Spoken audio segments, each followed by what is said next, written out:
Good morning, good morning, good morning. How's everybody doing? Welcome to the Morning Kickoff with Unbiased Opinion.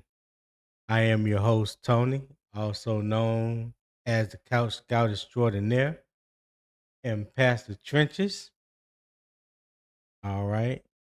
Happy Monday to everybody. How was your weekend? How was everybody's weekend? Did everybody have a good weekend? All right. Uh, as always, this is where we talk football with no fake hot takes and no media spin, just facts first, football context, and a real debate. Make sure you hit that like button on your way in. I would greatly appreciate it. Also, if you have not subscribed to Unbiased Opinion Sports Talk, I would appreciate if you do subscribe to the channel. Turn on those post notification bells. Select all so you'll be made aware whenever I do go live, and that's Monday through Friday at 7 a.m. Eastern Time. All right. You can also check the links in the YouTube description for the Patreon and everything connected to Unbiased Opinion Sports Talk. We are part of the Carolina Armchair GM Network, and as usual, let's shake a little honey from the tree. All right. Hey, so who do we have in here first this morning? Quante Lewis at top of the morning, my guy. Hey, top of the morning to you as well, Quante Lewis. Thank you for tapping in. Make sure you hit that select button. Hit that like button. I said select button. Lord, I'm tripping already. Hit that like button for me. I greatly appreciate it.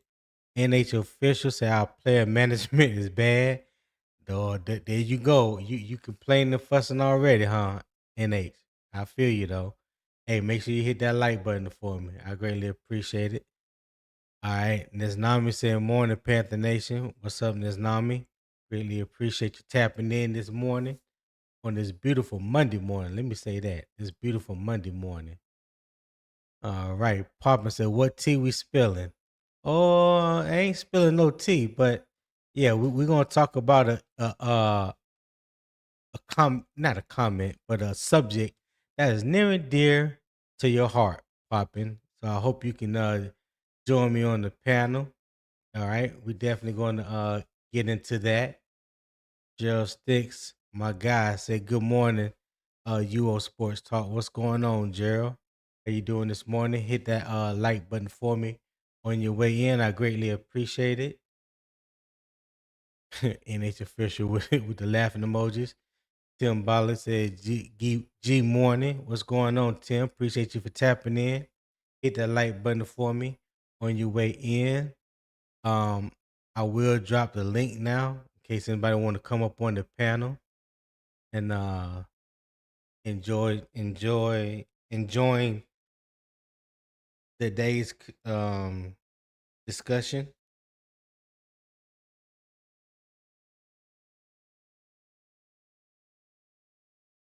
Okay, got what I was doing there for a minute. All right, so that's the link if anybody want to come up. All right, so real quick, we're gonna go into the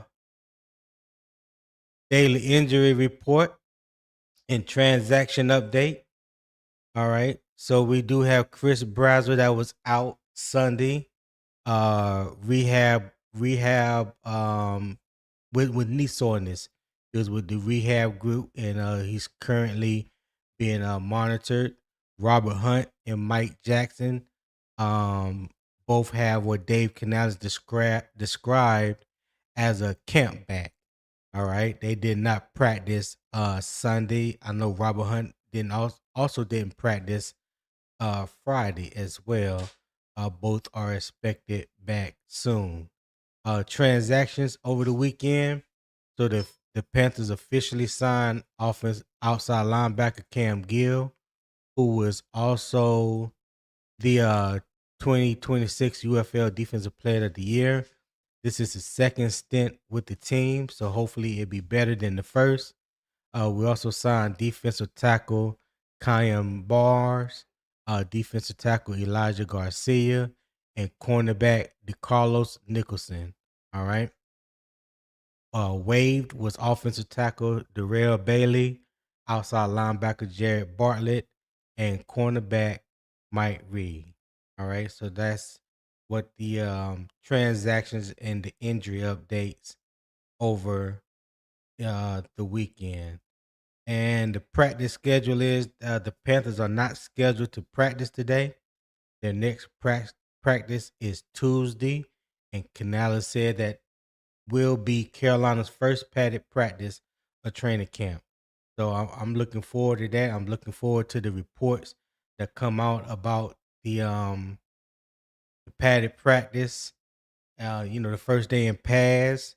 So that kind of give a indication, um, a better indication of what the first, you know, 4 or 5 days of practice has been. Okay. Um, yeah.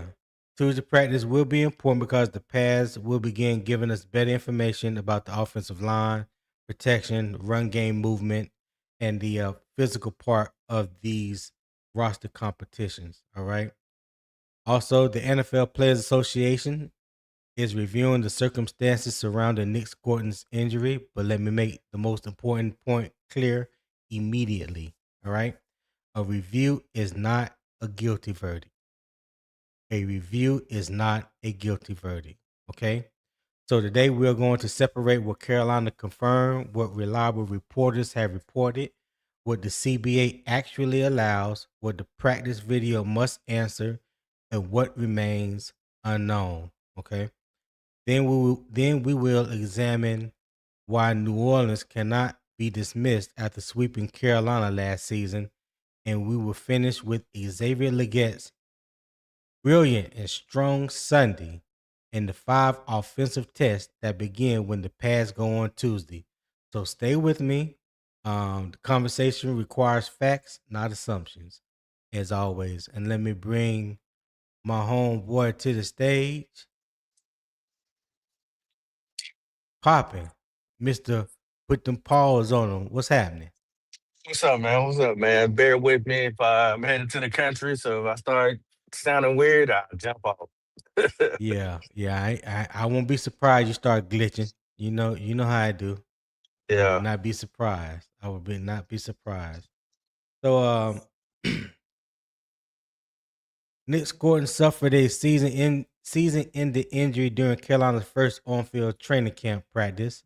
The Uh-huh. NFLPA is now reviewing the circumstances, and the Panthers say they will cooperate. That makes this a serious player safety story. What it does not do is establish that Dave Canales or the Carolina Panthers violated a rule. The injury happened during the CBA's 5-day acclimation period. The rules prohibit live contact during that period, but they do allow full speed practice work on days 2 through 5. So that difference is critical. A Papa, mute your mic for me. Yeah, I turned that The off. correction, the correction question, the correct question is not simply did Scourton get injured during the final practice. The correct question should be what was the drill? What were the players instructed to do? How much contact occurred? What does the video show? And did the practice comply with the rules that apply to Scourton on that specific day? That is where today's first half begins. All right. So let me remove that. All right. The Scourton NFLPA review investigation versus conclusion. So let's start by placing part of this story into the correct facts first category. All right. So you have the confirmed information. Nic Scourton injured his knee during Carolina's first on-field training camp practice on Friday and was carted off. Panthers placed him on injury reserve the next day. The practice occurred during the NFL's 5-day acclimation period under the CBA, though that period's exact timing depends on the player's reporting date. All right. So the credible reporting is multiple outlets, including NFL Network, reported a torn ACL, which we've already confirmed, and the Panthers have already confirmed as well. Pro Football Talk first reported the NFLPA is reviewing practice video, and the Athletic and Charlotte Observer confirmed the review on Carolina's cooperation. No NFLPA finding or CBA violation has been issued thus far. So that's important to say as well. All right. What we don't know, we do not have the full coaching instruction, full practice video, or context, or confirmation of any rule breach. We also do not know whether NFLPA has identified a specific violation. No official ruling has been made. So this is what the CBA actually says. All right. Article 23 sets a 5-day on-field acclimation period. And I think I have the slide on that. Let's see. Yes. Okay, we skipped that part. Oh, not that one. All right. So, yes, I did make one on Article 23.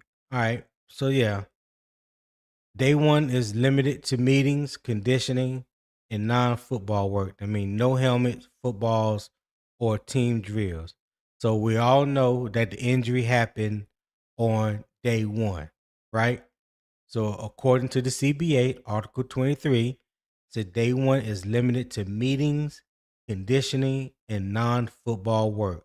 No helmets, footballs, or team drills. All right. So that's important to remember. That days 2 through 5 allow full speed practice, but no live contact is permitted. Helmets and protective shirts are allowed early with shells added later in the period. So when you see them walking around, it look like they got shoulder pads on. Those are not shoulder pads. What we used to call them back in the days, we used to call them our spider pads. Those are the shells that kind of look like you have on shoulder pads, but you don't. Back then we used to wear those spider pads up under our shoulder pads and our pants if you had the full girdle. All right. So full speed is allowed, but it's not the same as live contact football. Players can run full team drills, but they cannot engage in prohibited contact or turn those periods into tackling situations. That's why a team running a team drill alone does not answer the question. The key issue is whether contact rules were followed in that specific rep. All right. That's important to remember. Whether the contact rules were followed in that specific rep. Rep. The NFLPA's review should determine whether coaching instructions, intensity, or execution cross the line into prohibited live contact. Teams are also required to film and preserve all practice footage, which gives the NFLPA and league a full record beyond clips or eyewitness accounts. So that is what the NFLPA is currently going through. They are currently going through the practice footage, which all teams are required to preserve and maintain in instances like this. So that's good that the Panthers had it and was able to make it available as well. All right. So Poppin, the first question goes to you, my friend. So Hmm. given Scourton's season-ending injury during the acclimation period and no confirmed CBA violation, should Hmm. fans suspect the Panthers or wait for the NFLPA video review before judging? What say you? Oh man, come on now. You know what world we live in. First, we're gonna suspect and judge. I mean, who don't judge? We all judge. I No, mean, what that'll what be what what what are you gonna say, sir? What are you gonna well. say? The unfortunate issue is that everything is put on social media. So if the first part of the Yeah. rule is no contact, um, and engagement of each other, well, they was already posting 11 on 11s on their Instagram. So it's like, On is day that one? on day one? Yeah. So is that not which I believe I'm correct. Somebody make sure but I believe I've seen that on the first day. Uh, Mm-hmm. yeah, like is that not considered contact? So if I'm off, then I'm off. You know, so I'm not saying right, but I thought that there Well, were some 11 on 11 highlights that came out on day one, but could be wrong. Um, uh, good thing is that Dave Canales has been through this already. He said yeah, back in his younger yeah. days in Seattle. So it's like he should know what not to do and what to do. So people are going to suspect. I'm kind of 50-50. If that's the case, if my memory is correct, then they're probably getting hit with a fine, which ain't nothing but like $250,000, and I think they lose like a practice. Well, unfortunately, I think that comes out of Dave Canales' pocket. But I mean, he's got money, so I mean, yeah. What you mean? He got money. That's not gonna hit Canales. That's gonna be if any fine is levied, that's gonna be for the team. That's not gonna come directly out of Dave Canales' pocket. I think the Why you coaches say get. that? I think the coaches get fined. Look it up. I think the coaches get fined $250,000. Well, it depends on the severity of what they find. So let's not jump to Well, conclusion and no, automatically just think. I'm not. That's what I'm saying. There's different levels to it. So like he's like level one, Mm, level two, level three, and level four. I think at level one, you automatically get hit with $250,000. That's what I'm trying to tell you. yeah. I don't know. I So, have to go back and look at that, see what the actual fine is for a head coach. Cause I cannot see um him being responsible for that but much. Now I who? could be wrong, So but who should be responsible then? that's a team. No, no, no, That's no, a no, team no, as a no, no. whole. No, no, the team Well, follows what the head okay, hold coach on. tells you to do. You get what I'm So saying? are you talking about the fine first or the responsibility of how practice was ran? The so how practices ran is on the head coach because That's everybody's facts. underneath him, and he should know the protocols. And not only that, they have access to all the rules and regulations, which he admitted himself. They had already gotten to a situation before back in like 2012. Mhm. So it's not like he don't know. So he can't have that excuse because he's already admitted that they got fined before in his younger Right. days. The fine, I still think belongs to the head coach because you're the one telling everybody what to do. It's your program. It shouldn't be Okay. on the coaching staff. It shouldn't be on the GM. It shouldn't be on the owner, and it shouldn't be on the players. So There's go ahead. I see Panthers for Life said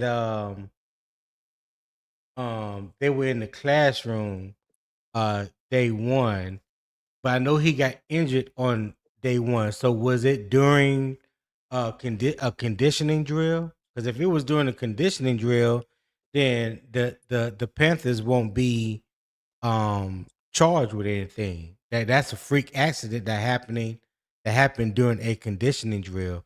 I don't think there's been no evidence or anyone has come out with any evidence saying that it was a contact drill or they was having contact with the said player.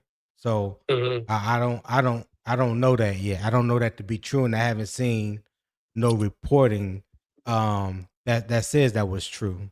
Have you? But see, the thing is, Tony, is I don't think they're necessarily going to be looking at Nick Scourton necessarily. Yes, they're gonna look at him and see what happened with him on that play, but they're gonna take that whole Hmm. practice and see if there were any type of contact that wasn't supposed to be displayed. Right. So again, what I'm saying is there hasn't Mhm. been any report that says that there Right. was any contact that happened. I don't think no one has came out and confirmed saying that he got injured during a contact drill. I haven't seen that yet. All I'm saying is Right. what we have seen that has been Mhm. confirmed that he was injured on day one. And I'm saying if he was just running a conditioning drill and he tore his ACL, because most ACL injuries are non-contact injuries. So if it happened during a situation like that, then that will dissolve the Panthers of any wrongdoing, and they won't be fined. See, that's what you're thinking. What I'm trying to say is think bigger than that. Just because, like I said, once they investigate, I'm thinking with the rules, sir. I'm thinking with the rules. If they are found to not have committed or broken any rules, they will not be fined. Poppin'. okay, Tony, have you ever, let's say, uh, got in trouble for one thing, or was looked into for one thing, but then along the line, other things were found, Yeah, of or knew course. somebody? So that's what I'm saying. I'm saying it can still be okay. Nothing with Nic Scourton was out of line, but while reviewing the tape, they seen something else and say, "Hold on, that's a violation." Because it's just like if when people come and inspect your restaurant, this, and that could give you a good grade. But along our investigation, we found this. You can still get hit with a violation, is what I'm saying. Like, I don't think you're all the way off the clear just because you don't see anything happening with Nic Scourton. He might have been running, warming up and towards ACL. But within what they seen, they're like, okay, this also came up. You're clear on that end, but what is this? Why is it? You're not supposed to be doing that either. You know what I mean? You was clear over here. Okay, What is this? This is what I'm saying. I understand what you're saying. Okay, yes, I understand what you're saying when we're speaking. When you put it when you put it that way. But what I'm saying is basically I don't think they're going to be. Then just my opinion. I'm not saying whether they will or whether they will or what they won't do. Right. Would or wouldn't do. But if the investigation is into his injury, I'm of the mindset that they're just investigating that injury. This is not like the police, and you invite them in their house, and you know what I'm saying, and they ask you can they search the house without a search warrant, and you say no, but without a search warrant, they can still look around. They can still look at things that are visible to the eye. They can't go opening no drawers, no closets, looking under the bed, behind the dresser or anything like that. But if they looking just casually because you allowed them into your house and they see something that may spark other charges, then yeah, that's different. But we're talking about a crime being committed. You know what I'm saying? But in this situation, they strictly said that they were going to be looking into Nic Scourton's injury, and typically they don't go searching for other things just because they can't find something wrong with the initial thing. I get that. I'm not saying that they're Does that going to make look sense? for it. I'm just saying it makes sense. I'm just saying I'm not saying that they're not looking for anything outside of that. I'm saying because we're looking at a whole field. Because unless you're getting the tape redacted and you're sending it off to the the CPA or whatever, I mean, then it's redacted. Certain parts will cut out as far as the practice. I don't know if they do that. It's too many questions. That's what I'm saying. Like if they got cameras, it's like, all right, we need you to send a tape of the practice. Or are they saying, okay, Right. we only want to see what part Nic Scourton got hurt at? So I'm not really sure how they're going about it. I'm just throwing Right. it out there that it's possible that other things might be exposed. Unfortunately, it's always good to be like, Right. dang, this wasn't what they're looking for, but I blatantly see, then this right here, it's out in the Yeah. open. So Well, they're not out the clear yet. Pa- So Pa- we'll see. Panthers for life. The veterans reported on the 22nd, which was Wednesday. The 23rd, which was Thursday, was the first official day of Mhm. practice. that's the day he got hurt. It wasn't the second day. It was the first day. The rookies Right. report on the 21st. The vets reported on the 22nd. The first day of training camp was Thursday the 23rd. All right. Gerald Sticks don't say practice was ended following the Scourton injury. Okay. And real quick, shout out to Square Circle. He said, Macaroni Tony, what's good, my boy? What's good, Square Circle? Appreciate you for tapping in. Hit that subscribe, hit that like button for me. And it was somebody else that I forgot. Let me go up. Cool CC7277. He said, good morning. Good morning to you, CC. I mean, Cool C. I appreciate that. Candy Girl with the hand wave. What's up, Candy Girl? Appreciate you guys tapping in. Hit that like button for me on your way in. I would greatly appreciate it. And if you haven't subscribed, hey, make sure you subscribe to Unbiased Opinion Sports Talk. I would greatly appreciate that. I'm trying to reach my first goal of 100 subscribers. Right now, I'm at 95. So I need 5 more subscribers, okay, to reach my first goal of 100. All right. And Earl Locklear, he said, what's good, Tony? What's good, Earl? Appreciate you for tapping in as well, my guy. Gerald Sticks Jones, I appreciate you for popping in as well this morning. Hit that like button for me. Greatly appreciate it. All Can I ask you right, a let's question, Tony? see. Yeah, what's up? Oh, shout out to Panther Circle, man. I appreciate you commenting underneath my post. I appreciate it. Thank you. Yeah, Because it was only his Mhm. real name is Square Circle. You got to say Square Oh, Circle. Squirrel Yeah. Circle. Okay. No, Square Circle. Yeah. Square Circle. Okay. Yeah. You ever Uh, seen a Square Circle? uh nah, I ain't It never seen so that. that means it don't exist, right? It don't exist. But I mean, hey, anything's possible in 2026. So uh, Let me leave Circle alone. Go ahead, man. What's your question? so do you think this is heightened just because there was only two teams practicing during this time, which is the Arizona Cardinals and the Carolina Panthers? Because what other reasons No. why yeah, I think it was only two teams practicing. No. This I was giving to answer your question before you finish. Go ahead. oh, My apologies. because or just because it's the injury, you know what I mean? And it's like, wow, the first day somebody's, you know what I mean, like or do you think it was something else that happened? Like it was something that was said, maybe to a doctor or to somebody who's around that probably like, made a light bulb go off and say, you know what, maybe we need to investigate. What do you think? Now we're No, I think suspecting. it's just plain. I think it was just plain and simple. An injury occurred, a devastating injury, season-ending injury happened on the first day of practice.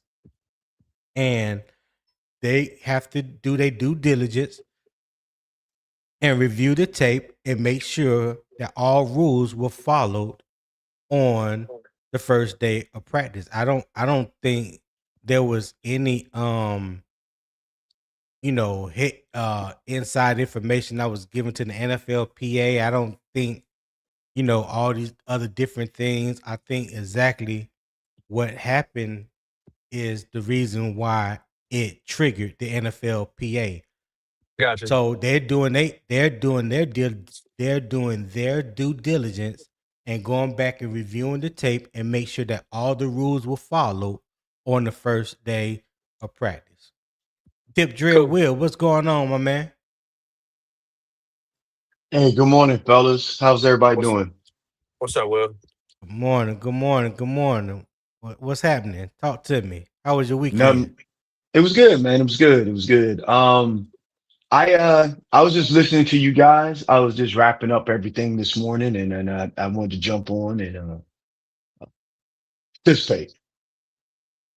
Yeah. Well, we're glad that you're here. What do you think about this whole Nic Scourton NFLPA review, and do you think there was any um bad intentions or insider provided information that triggered the NFLPA to respond, or do you think that it was just a clear cut possible rule violation and they doing their due diligence by coming in and making sure that the rules were followed on day one? What you think? I don't think the intent to harm was there, or the intent to break the rule was there. I don't think that, Mm-hmm. because if the intent the rule was to be broken and they broke the rule, like Poppin was saying, they were showing like, you know, uh, 11 on 11 drills, 7 on 7 drills, stuff like that. So if they thought that they were Mm-hmm. breaking a rule, I don't think that they would have shown that. If that is if that is what breaks the rule. Well, it says on Article 23 of the CBA, it says day one is limited to meetings, conditioning, and non-football work. That means no helmets, football, or team drills. So if you were running 7 on 7 or 11 on 11 on day one, well, from the reading of Article 23, you are in direct violation of the CBA. Right. I agree. So if that's the case, I think that because it happened on day one, like if you're the NFLPA and your job is to protect the players, you're like, wait a minute, he got an ACL injury on day one, and it was just supposed to be conditioning drill and team meeting. How you tear his ACL on a team meeting? Or to take a conditioning test. You know what I'm saying? How did that happen? That Well, now alone you was can't tear ACL on a conditioning test. no, A non-contact but injury like that can happen. but it's it's fleetingly not less probable, right? It's less probable than if it was a contact drill or if they were running on 11 on 11s or stuff like that. If that's the case, that's why they probably said, well, let us take a look at this, make sure that everything's on up and up, right? I think that that's where it's coming from.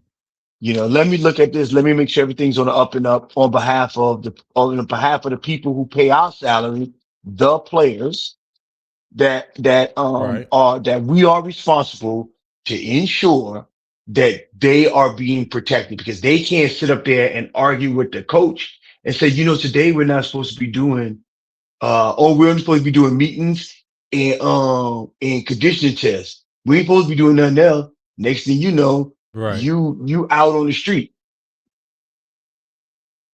Right.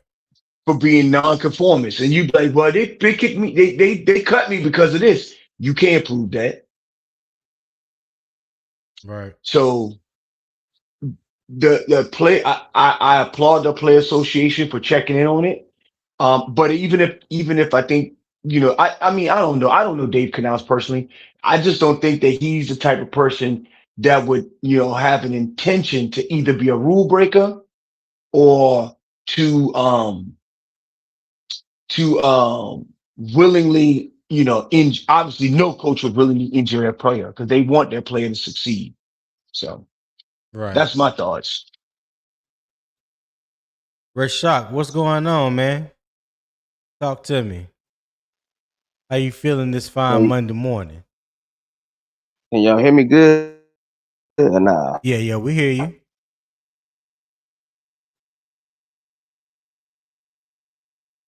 You Yeah, there? I'm on my other phone cracked, so I had to use I'm on my Humbug phone right now. You hear me? Yeah, I hear you. I hear you right now. Yeah. Can Am you I going hear in and us? out or y'all hear me good? We hear you. We hear you Yeah, good, I hear Rashak. y'all. Can you hear me? Okay, we hear you good, dog. What's happening? Yeah, I hear you. I hear you. Okay, yeah, I hear you. What up, Tom? What up, Pop? What up with y'all do? What's going on, man? What up, Everything Shaq? good? Hell yeah. So I'm up, man. I'm let me look. Go ahead. let, let me read the I'm debate listening. question again for Rashak and Will, and Rashak, you can respond. Given Scourton's season-ending injury during the acclimation period and no confirmed CBA violation, should fans suspect the Panthers or wait for the NFLPA video review before judging? What say you, Rashak? You said do the Panthers should they wait to the review to do what now?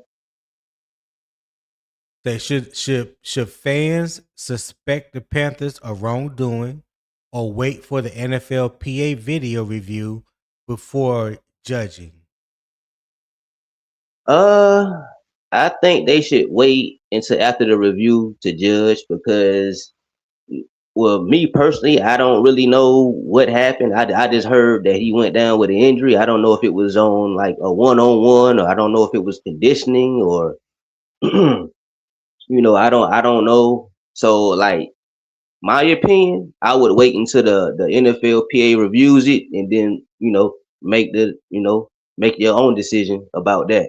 But me personally, I Right, don't think Dave Canales and the organization, had them doing stuff they intentionally wasn't supposed to be doing, and that caused him to get hurt. You know what I'm saying? Maybe he was, right, doing some conditioning or something like that and tore it. You know what I mean? But we shall see. But I'm gonna wait and hold my judgment until the NFLPA do their review. right. I got you. What you think, Will?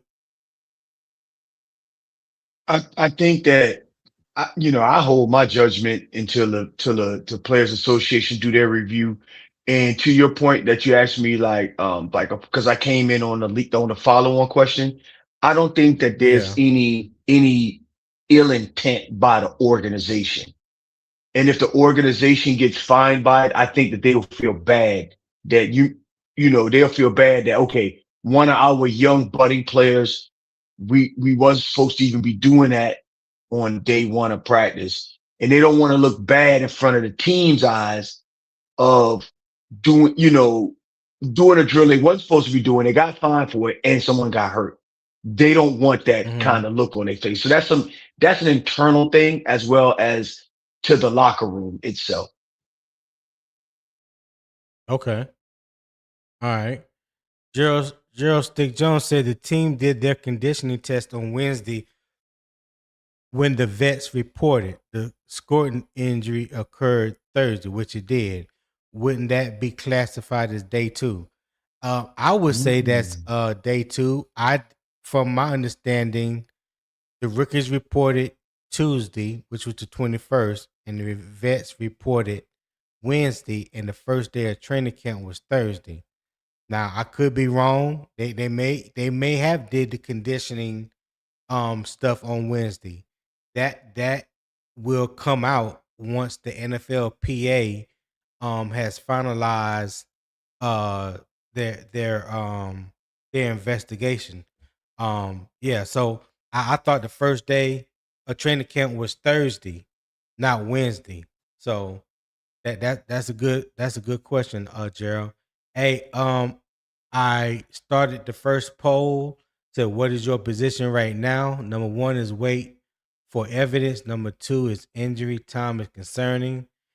Number three is likely followed rules, and number four is not enough info.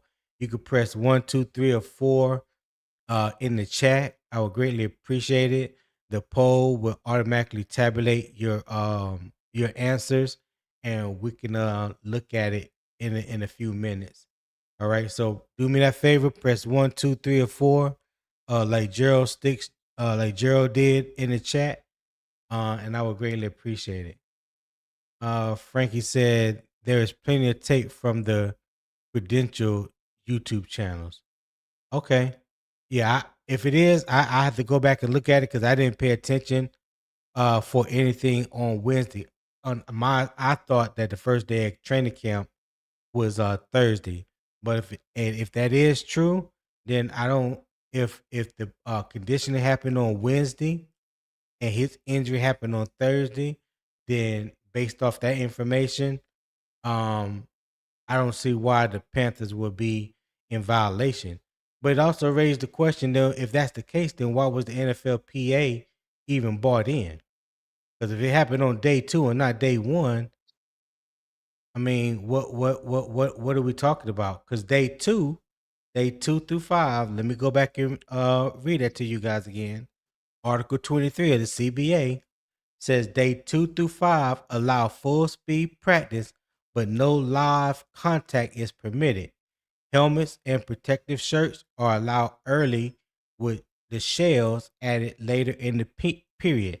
The shells are just like the spider pads, what we used to call them spider pads, that goes up under the shoulder pad. All right, it's just extra padding around across your shoulders and the front part of in the back part of your the top half of your back and your chest part. It was like a harness that you wore up under your shoulder pads. Some of them had like a full girdle. Also has the butt pad and side pads. Especially when it comes to contact. When you put full pads on. But yeah, that's what your spider shells. That's what your shells are. So those are the rules that allow on day 2 through 5, and it could be in a situation where it was full speed, during no live contact. How much of the contact is considered not allowed contact? I have no idea. All right. Poppin, what you feel about that? If it happened on day 2, like Gerald Sticks Jones just mentioned in the chat, and he tore his ACL. How do you feel about the NFLPA investigating that? Even though there was not supposed to be no live contact during that day as well, because I do remember seeing Chris Brazzell going up to catch that ball in the end zone, and Mike Jack made contact with him. I mean, is that what you call contact just because you touched the player? Or, is it a little bit more aggressive in nature? Go ahead, Will. You answer that question since Poppin dropped off. Okay. So I don't know the nuances of this. It seemed like contact would Right, be, because it's football. So I think contact would be, now, they always say full contact was with pads. So, right. um, I think that, based off what you said about day 2 and day 2 and 5, day 2 through 5, and, Mm-hmm. and what Gerald Six said, day 1 was conditioning test. That was the day that the veterans reported. Right. Then I think that it was just something that the PA association just checking on the third baseline saying, hey, we got a player that got injured very early in training camp. We just want to make sure everybody on the up and up. And then it'll Right. you know what? And all 31 other teams will be like, we need to pay attention because the player association is paying attention, and I don't want to lose no money, and I definitely don't want to lose no practices. Because can't they take away practices because of that? Well, they can they Yeah. can they can go to the league, and the league would determine that it did happen, and part of the fine violation is taking away a practice. And I don't think Yeah. any team would want that. Why in the hell would they take away your practice? Like that's dumb as hell. Like finding No, it's somebody not. is finding the organization, huh? No, here's the reason why. You got to think about it from the Players Association perspective. Their job is to Mm-hmm. protect players. They don't care if your team win a game or not. They're Right. the players' lawyers. They do not care if the Cleveland Browns win 100 games or the Detroit Lions lose 100 games. That is not their problem. Their total mission in life is to get the players, to protect the players, and to get the players the best work conditions and to earn the most money. That's all the Players Association is there to do. Right. Wow, I mean Yeah. to take away a training camp practice because a guy well, if they do get found in violation, I mean, a fine is one thing, but taking away a damn practice, that's diabolical to me personally. It And it that, depends. It I'm depends on sorry. how egregious um the violation is. Like I don't think they would just go to the extreme just because they found the violation. How egregious was the violation? Was the rules totally ignored? Was it something that was a one off that just happened that particular drill or play, what have you? When they reviewed the tape, was that something that had been going on throughout the whole practice, or just that one portion of the practice, or did it just happen that one play of the practice? So yeah, I don't think that the final decision is just gonna be one end or other. I think the punishment is going to fit the severity of the crime. Mm-hmm. Yeah. Yeah, I think you're So right. um Papa, I think you were you saying something before you dropped off? Yeah, yeah, you was asking me a question.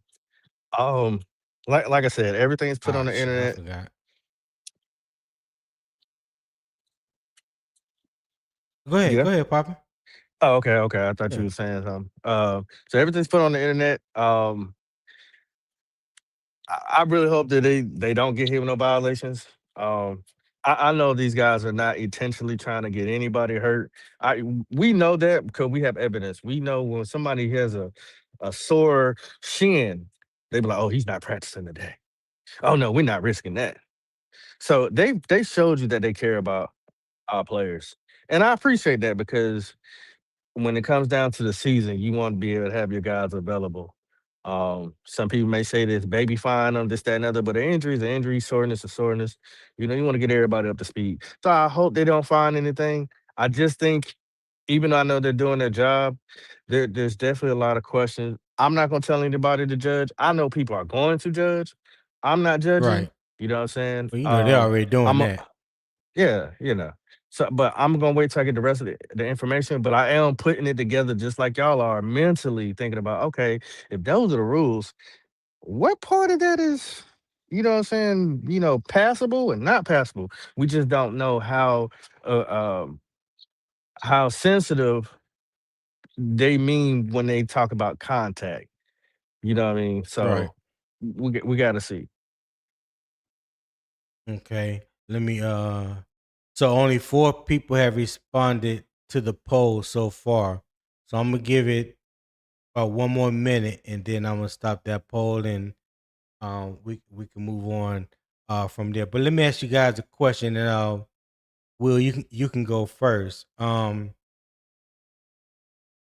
the CBA place tighter limits on the first full speed practice even when the current rules were followed? Say that one more time. You said they should do what now? Should the CBA place tighter limits on the full first on the full hmm. Should the CBA place tighter limits on the first full speed practice even when the current rules were followed? No, So if it comes out that the Panthers did follow the rules, should the CBA place tighter limits on it anyway? And that's for the no, league. no, Okay. no. And it just popped into my head.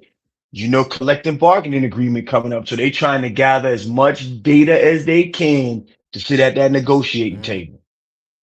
So, but no, they Mm-hmm. shouldn't. If it's just there was just an unfortunate circumstance that happened to Nick Scourton. Why would Right. why would you take that as it was raining that day. He might have slipped and hurt himself, right? That Right. might have been a decision that the coach staff should have taken. Is the field conditions ideal for this first day of practice? That's something they Yeah. should have considered. But other than that, I don't think that I mean, I just, when you read the rule this morning, it seemed like Yeah. It's been well thought out. You cannot avoid all injuries at any cost. We all know that. So with that being said, you should just know that you did everything you could to prevent the injury, although the injury occurred. Okay. Before you go popping, hey, Frankie said I cannot see the poll. Can everybody see the poll that's on the screen and that's watching on your phone? Because I can see it on I, both. I can see it from where I'm at. Yeah. Okay. Can you see it, Will? I don't know if you're on your phone or a tablet I can see it. or I computer. can see it. Okay. All right. All right. Go ahead, popping. You go ahead and answer that question. No, I don't. I do not believe that they should make it any tighter. I mean, it's already tight. It's already concise. It's already thought out perfectly. And things got to get rolling. You can't hold back them so much. These guys have been on breaks and things of that nature. So I think have done a great job of how they had it laid out. And I'm trying to remember, Tony, was I on here with you the first day of OTAs? And I was like, man, it's raining like crazy in Charlotte. OTA. Oh, you But talking about training first camp? day of practice, training Yeah, camp, yeah, yeah. yeah. Yeah, I because we remember you talked saying about that it that. I was said raining. it was pouring down Yeah, rain. I said, please just let these yeah. guys just, what I'm saying, be healthy because it's raining out there. And there it went. I you just can't beat Mother Nature. You just can't. It's unfortunate. But because I remember you telling me that they donated the bubble to somewhere else. That is correct. Yeah, they donated Um, the bubble to make room for the practice facility. Hmm. right, Mm-hmm. right. So yeah, that is crazy. You know what I'm saying? But this is not something that doesn't happen in all organizations. It's unfortunate. But I think definitely when you have those type of conditions, you just got to come up with something else. I mean, hey, another 100 million, David Tepper, and have a retractable roof or something. I mean, I don't know. You got to do something because I Yeah, mean, it's unfortunate. to get off topic a little bit, because maybe I'm pretty sure you guys know this better than I do. Do y'all have any idea on how big that practice facility is going to be and why is it taking 2 years to build? Because it's two You football probably know a little fields. bit more Yeah. I think I, inside the practice facility. I think yeah. it's two. So it's a full 100 yard. So Right, it's a complex. So not only is it a full 100 yard indoor facility, but they have other things in right. there. The press briefing room and stuff is in there. Hmm. There's administrative rooms over there. There's a few other things that are over on the practice side of the field. So Oh, okay. not only is it there's going to be three fields. So there'll be two outdoor fields and then there'll be the Right. indoor facility. But in the indoor facility, and they'll have other rooms in there too. There's probably a training table right there. It's probably all kinds of things that going into that facility. I don't know why Okay. it took 2 years. I'm not in the construction game. I don't know why it took two Right. years, but I think it took 2 years because um part of like all of this part of the year, they can't do any construction over there because the team is over there. Okay. A Right. reality beats 11 said it's confirmed that we did conditioning and classroom work on Wednesday. Okay, reality beats. All right. I appreciate that information, dog. Where did you get that from? Let me know where'd you get that verified information from. And Frankie C said, yeah, you can see it in the background going to be huge. Okay. Yeah, it's a And Gerald, full 100 yards. Yeah. okay. My question I my didn't know question is, I didn't know it was that big. I thought oh it yeah, was It's building huge. I thought it was building the indoor practice facility to replace where the bubble was. 'Cause I know the bubbles was in the full 100 yards. No, yeah, it's way bigger than that bubble. that's a lot. Yeah, that's just a lot that they Oh, that okay. they They had cleared out and put it there. It was some extra Okay. space, the extra land that they had right around there. So now it makes sense then. Now it But makes sense to me. I'm trying. What I'm trying to figure out is now that he's put down this more money to upgrade everything for 2030. Um, I wonder if next year is it going to be still open for us to come down and see the practice? You know, how far along are they where it's going to be available, or are they going to push it back even further?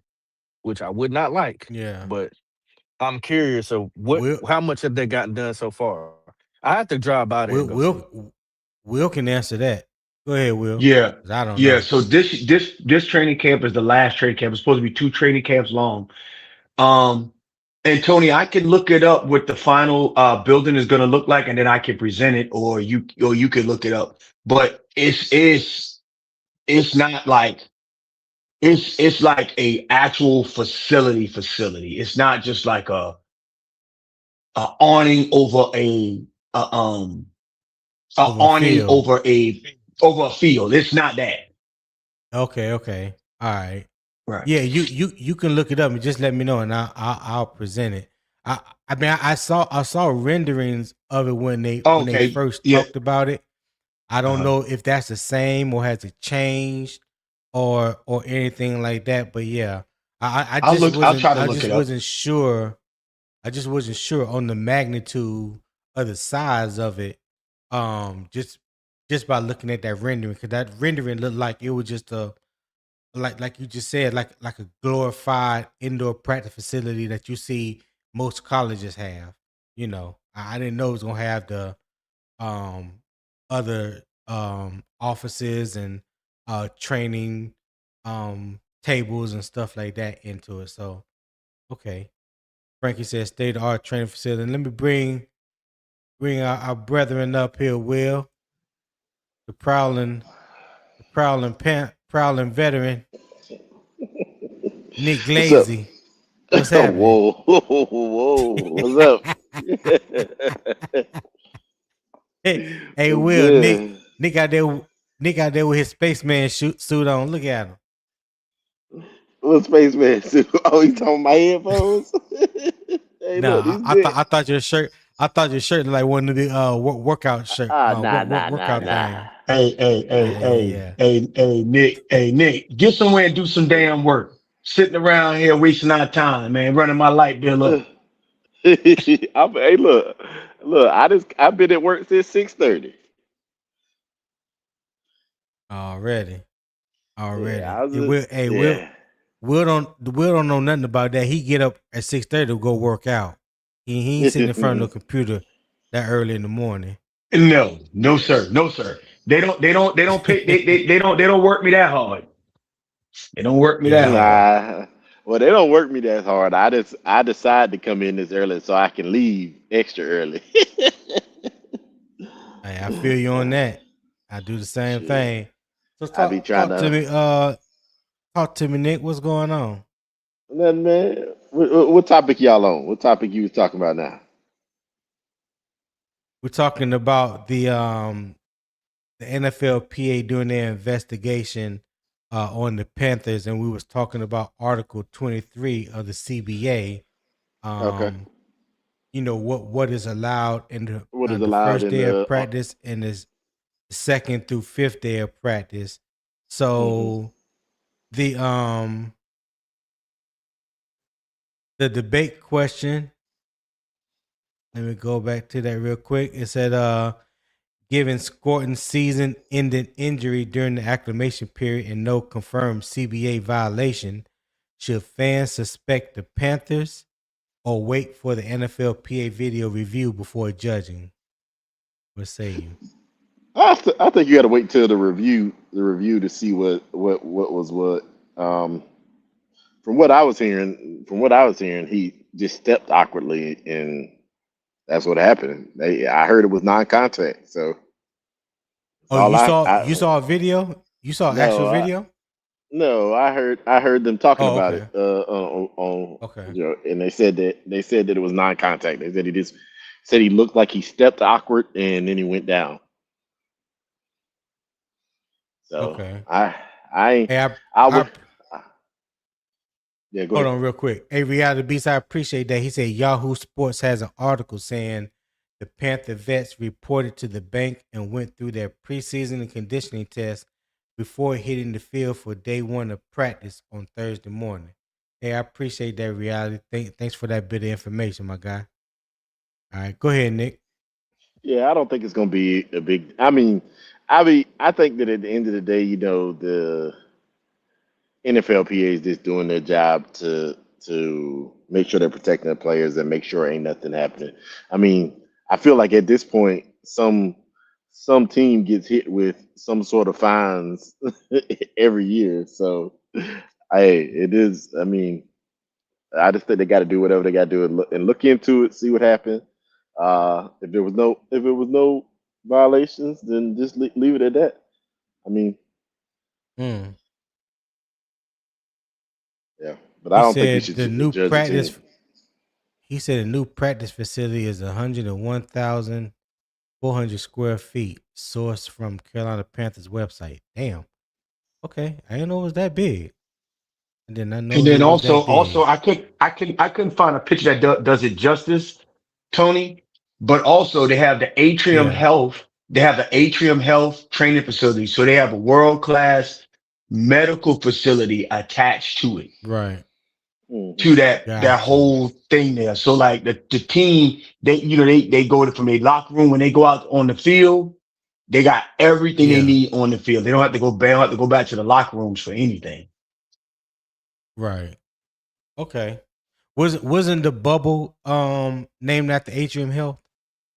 Yes, it was. It was. Okay. All right. It was. Hmm. All right. Hey Nick, my other question, the first question after the debate question, um, should the CBA place tighter limits on the first full speed practice or even when the current rules were followed? I don't. I don't think we need no tighter limits. I mean, I'm pretty sure. I am pretty sure that they have these whole ramp up periods and things like that, and I don't think that we're going to injuries are going to happen. I don't.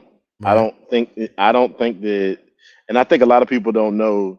There's a difference between training your body and then start doing like the movements and stuff for football. There's a difference, and so I think that these guys they get into doing like Pilates, doing all that kind of stuff during the off season, get their body in shape, get back completely healthy, and then you come out here and you start doing these dynamic movements and stuff like that, and sometimes it happens. I think you and Will could attest to the same thing.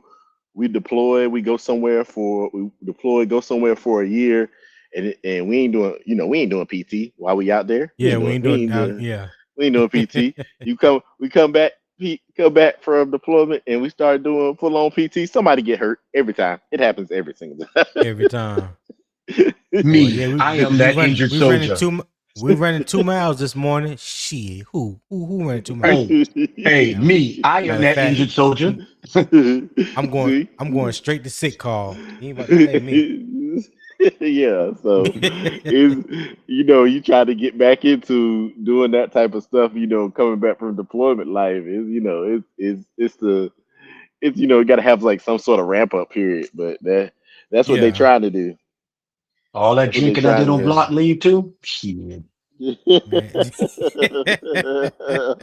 do. Hey, I remember a time, man, when I first went in and when I first got to Bragg, they said Fort Bragg had the most fitted alcoholics in the world. I That is had no true. idea what they meant. I had no idea what they meant when they said that because I didn't drink. I was what 18 years old. They said the most fitted alcoholics, and this was in Time magazine. The most fitted Well, you know what? alcoholics Hey, in the world. hey, I got to stand up for my boy. In the chat, his name escaped me right now. He's a Marine. I would say, Camp Lejeune would like to have a word. You know what I mean? However, Well, I'm telling you, I don't know about now. I don't know about now, but I'm just saying back then, 1990, 91, yeah, they said Fort Bragg had the most fitted alcoholics in the world. And then I started learning firsthand, come back from the weekend, dudes ain't coming back to like 3 or 4 o'clock in the morning. Then you got formation at 5 and PT at 5:30, and they throwing up everything they just drunk a few hours later. hey, they said the Class 6 on Smoke Barn Hill sells more alcohol on a Hey, Friday night hey, than any liquor tell them, store in Will. the United States of America. Will, they don't know nothing about Smoke Bomb Hill. Boy, that was home away from home for me. Yes, sir. Hey, Yes, sir. hey, You don't why know about y'all that hill, joking? baby. While y'all joking about that, man, I remember Almost got me hyped just now. I remember in Germany, man. We used to be just like every day, just like out there. It didn't matter, man. We go out there, go out after work, start drinking right after we get off work. Get drunk, go Mhm. to the club, come back like 2, 3 o'clock in the morning, take a little power nap, go do PT. Like it was nothing, man. And then it was rinse and repeat. It was like that, man. When I first joined. Yeah. I couldn't do that nowadays though. Nowadays, I get too drunk. It's about a 2-day recovery time. Man, listen. I can go on and on.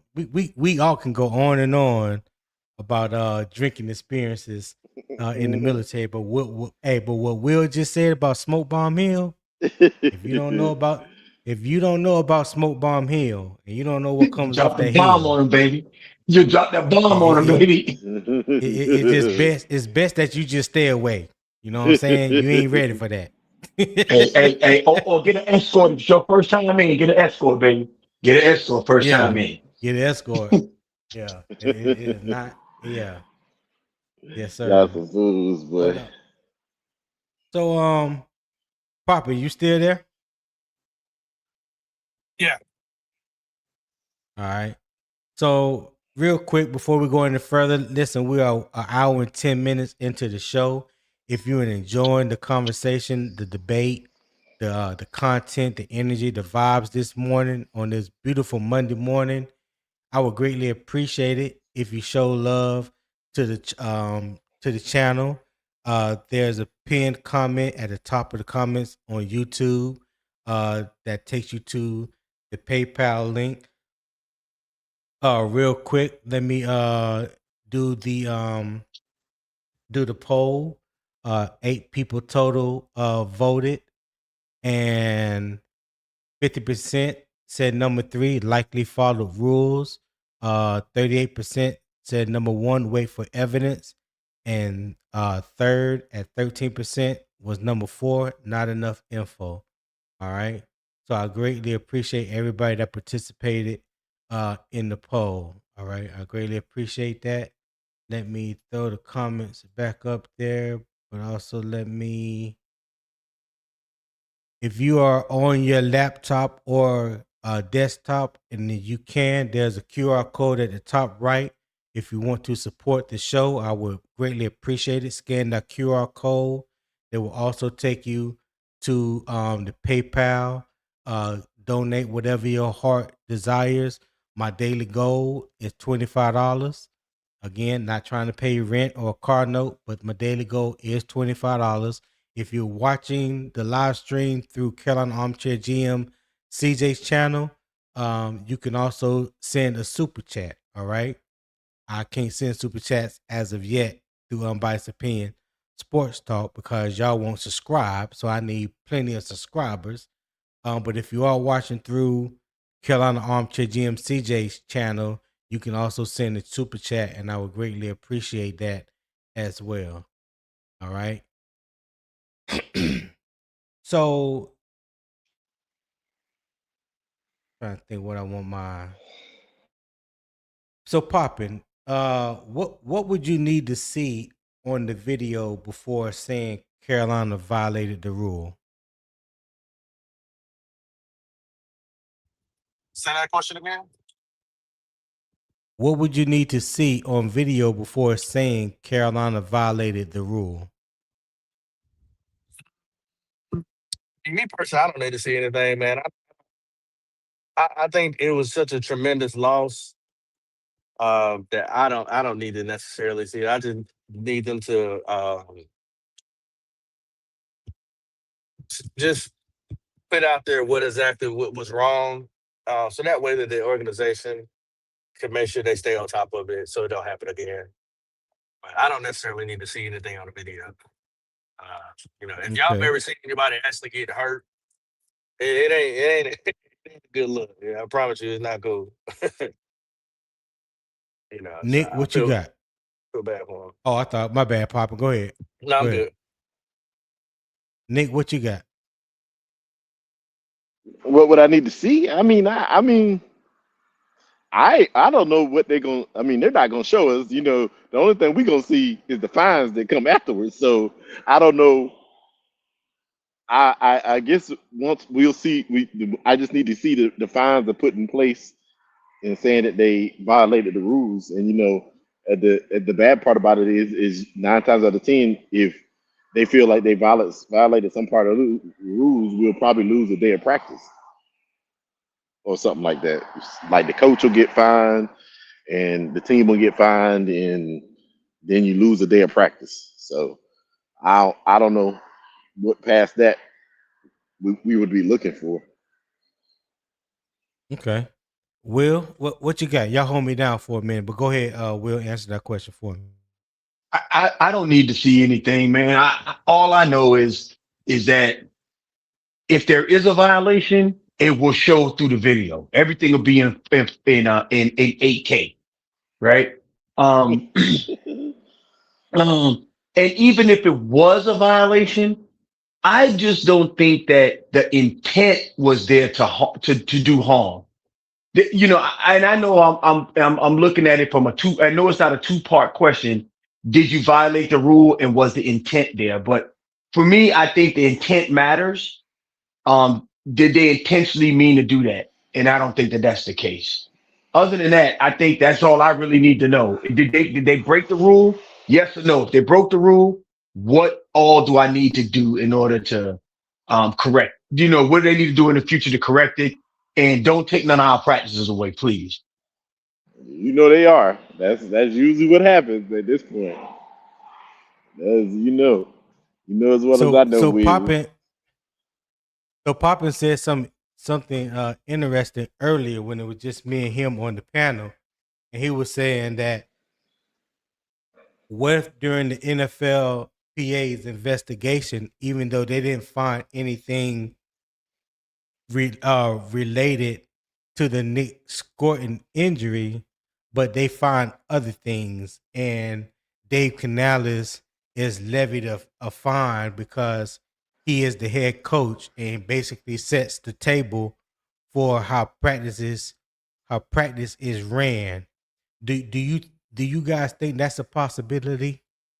Yeah, yeah, and that's you damned if you do, you damned if you don't. At the end of the day, if they review your footage and they find nothing wrong with what was going on with Nic Scourton, and then they look at the film and they find something else, that's what's going to happen. They're going to guard it. I mean, the coach is going to get fined if they find anything. And So Do they find the coach or you they think find the is it? organization? they find both. That's what I was getting ready to say. They usually find both. They usually find the coach Oh, because of this. They find the coach because of just what Will just said. I mean, not Will, what Tony just said, and then they find the organization also, and then usually they come for, if it's egregious enough, they come for practices. Well, that's what I was saying earlier. It has to be like egregious enough to where, in my opinion, where the fine will reflect on the head coach. I think they get What the you head think, coach Will? in. I think they get the head coach anyways because of what you call because of just like what you said, they the one running the practice. Frankie said they did nothing wrong. I don't believe they did neither, but we'll see. What you think, Will? I don't think they did anything wrong at all. I mean, if you're saying that, Gerald Sick was talking about, conditioning was that day, and that was really the second day of practice, really the first day of on field stuff. I think it was a freak accident, but I do appreciate that the Players Association is checking because you just don't know. People, teams and organizations will stretch the limits and then turn around and hide their hands. Prime example of that is Bill Belichick. We know Bill Belichick is a Yes. habitual line crosser, Yeah. right?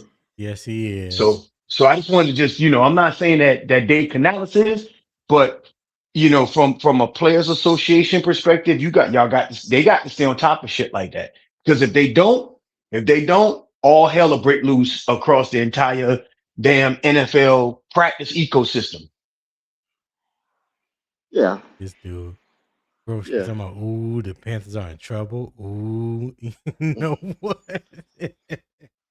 Yeah. Whatever, I think. broski. What you gonna say, Nick? I mean, yeah, I agree with Will. But I feel like this is the first time that we're involved in this. But I do feel like somebody gets fined every off season for something, whether it's during OTAs or it's during whatever.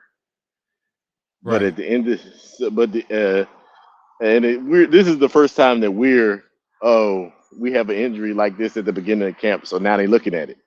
But I just I don't I'm not taking too much from it. I don't, just like we always say, is I don't believe that there was any malicious intent, even if there's a step that was like even if there was some contact that didn't need to be happening or whatever like that. I don't believe it was no malicious intent. I think that this was a freak accident. It happened. If you got to find somebody, find somebody. I would prefer them not to touch our practices, but we all have seen what the fines have been and what the punishments have been any other off season for any other team. So I think last year, I don't know what team it was. I might have been the Broncos or somebody like that that lost a practice, lost an OTA day or something like that. Mm-hmm. So it is what it is. I don't. I think that I think we. I don't even know why they announced this. I don't feel like it is as big as what they're making the scene. I think if it is something. Oh, hey, maybe there was a little bit of contact here that shouldn't have been happening, and blah blah blah. Leave it at that. You get your fine because it did happen, and just leave it at that. I think it's just something that we haven't been involved in. And I feel like I feel like the Carolina news people have to make some news. Right. Right. Poppy, you got anything before we move on to the next topic?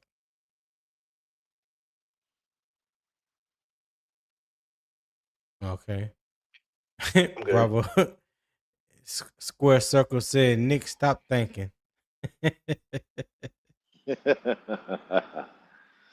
All right. So the responsible position is not complicated. Review the practice, protect the player, apply the CBA, then reach the conclusion. Anything else is getting ahead of the facts. All right. So now we move from what happened inside Panthers camp to an opponent Carolina cannot afford to overlook. The New Orleans Saints swept the Panthers last season. All right. They beat Carolina once with Tyler Shuck and making only his second career start, and then beat them again in the game decided by a field goal in the closing seconds. So let's take a facts first look at what New Orleans is building for 2026. All right. So let me change my banner here.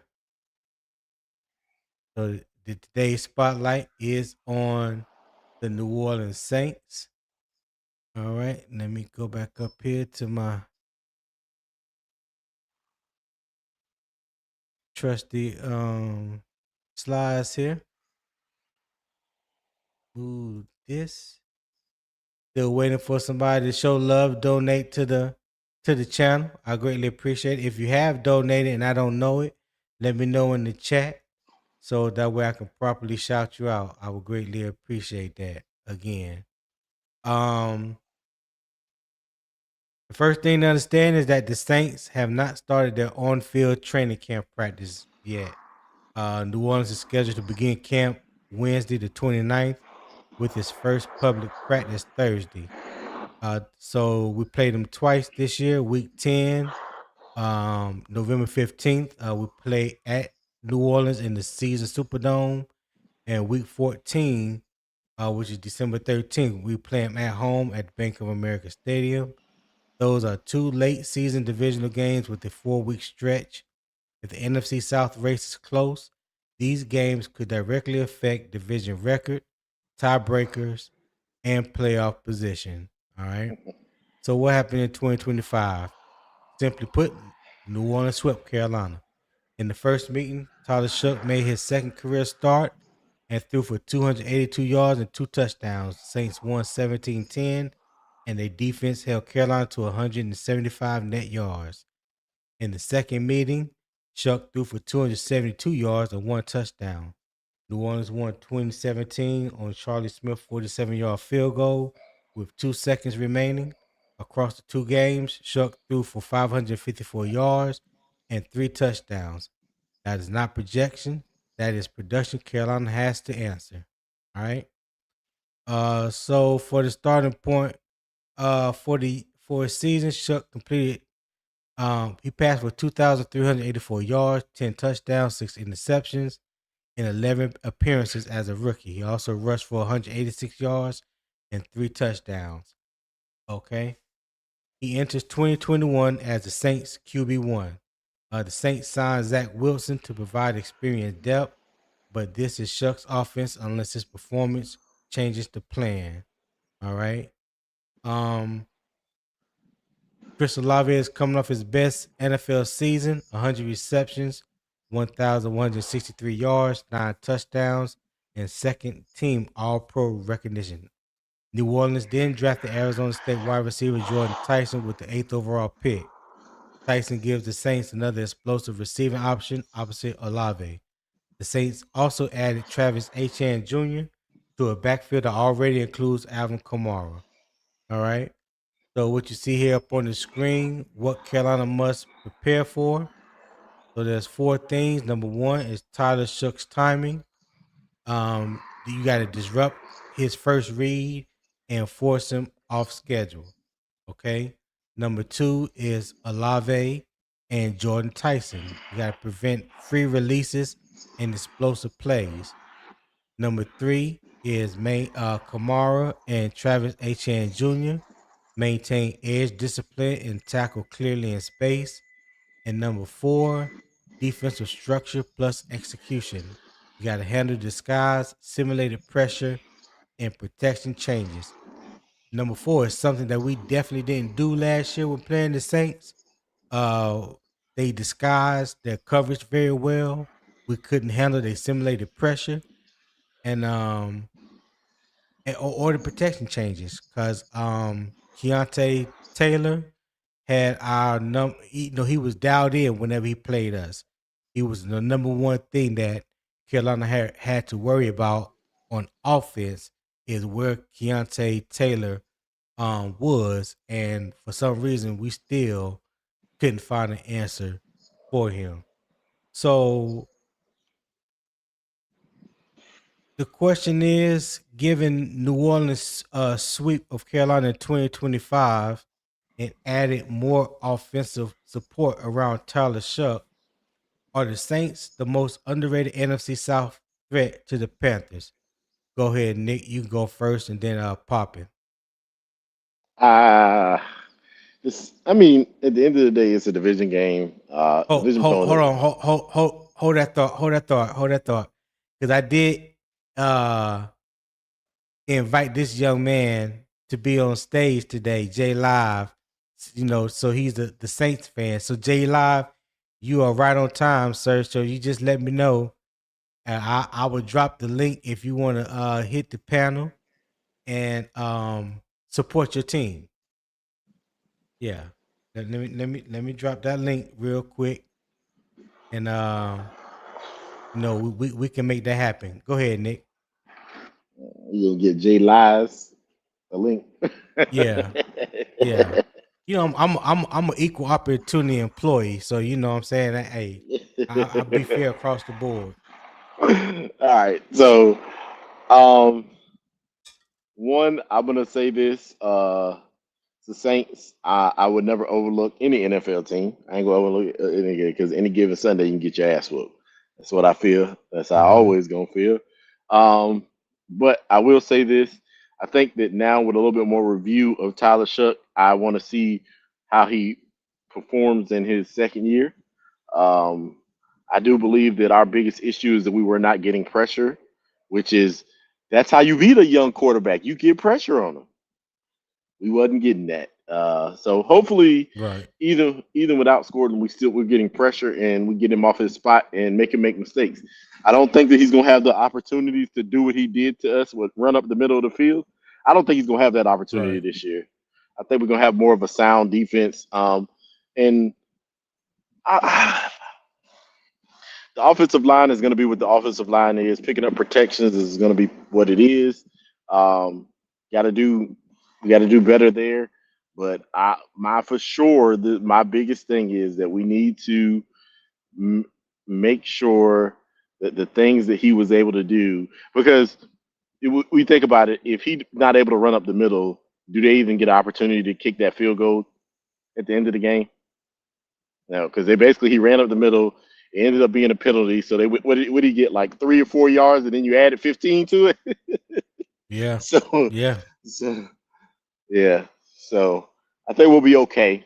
I just think we just need to make sure we're taking the opportunities to um, review everything, and we're not letting him get away and do these little runs and all that kind of stuff. I think, and we got more tape on him. Review this tape, make sure we see what his yeah, weaknesses are, and make sure we get pressure. That's all I really care about this season. I don't care about no yeah. team we play. My biggest thing is we need to go from the bottom of pressure rates to at least midway in rates. That's what. Right. That's all I think about it. Because I think if we can get more pressure on any quarterback, we can turn Yeah. some of those losses that we had last year into wins. Real quick before you go, Poppin', I just want to let the record show that Jay Live has backed out of joining the panel today.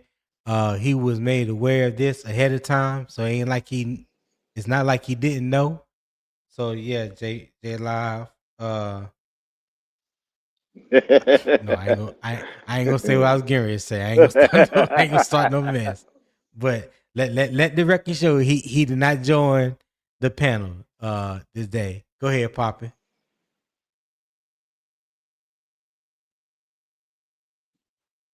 I'm actually let Will go first, so I can get away from these good people I'm in front of. Okay, Yeah, go ahead, I, Will. I'm ready.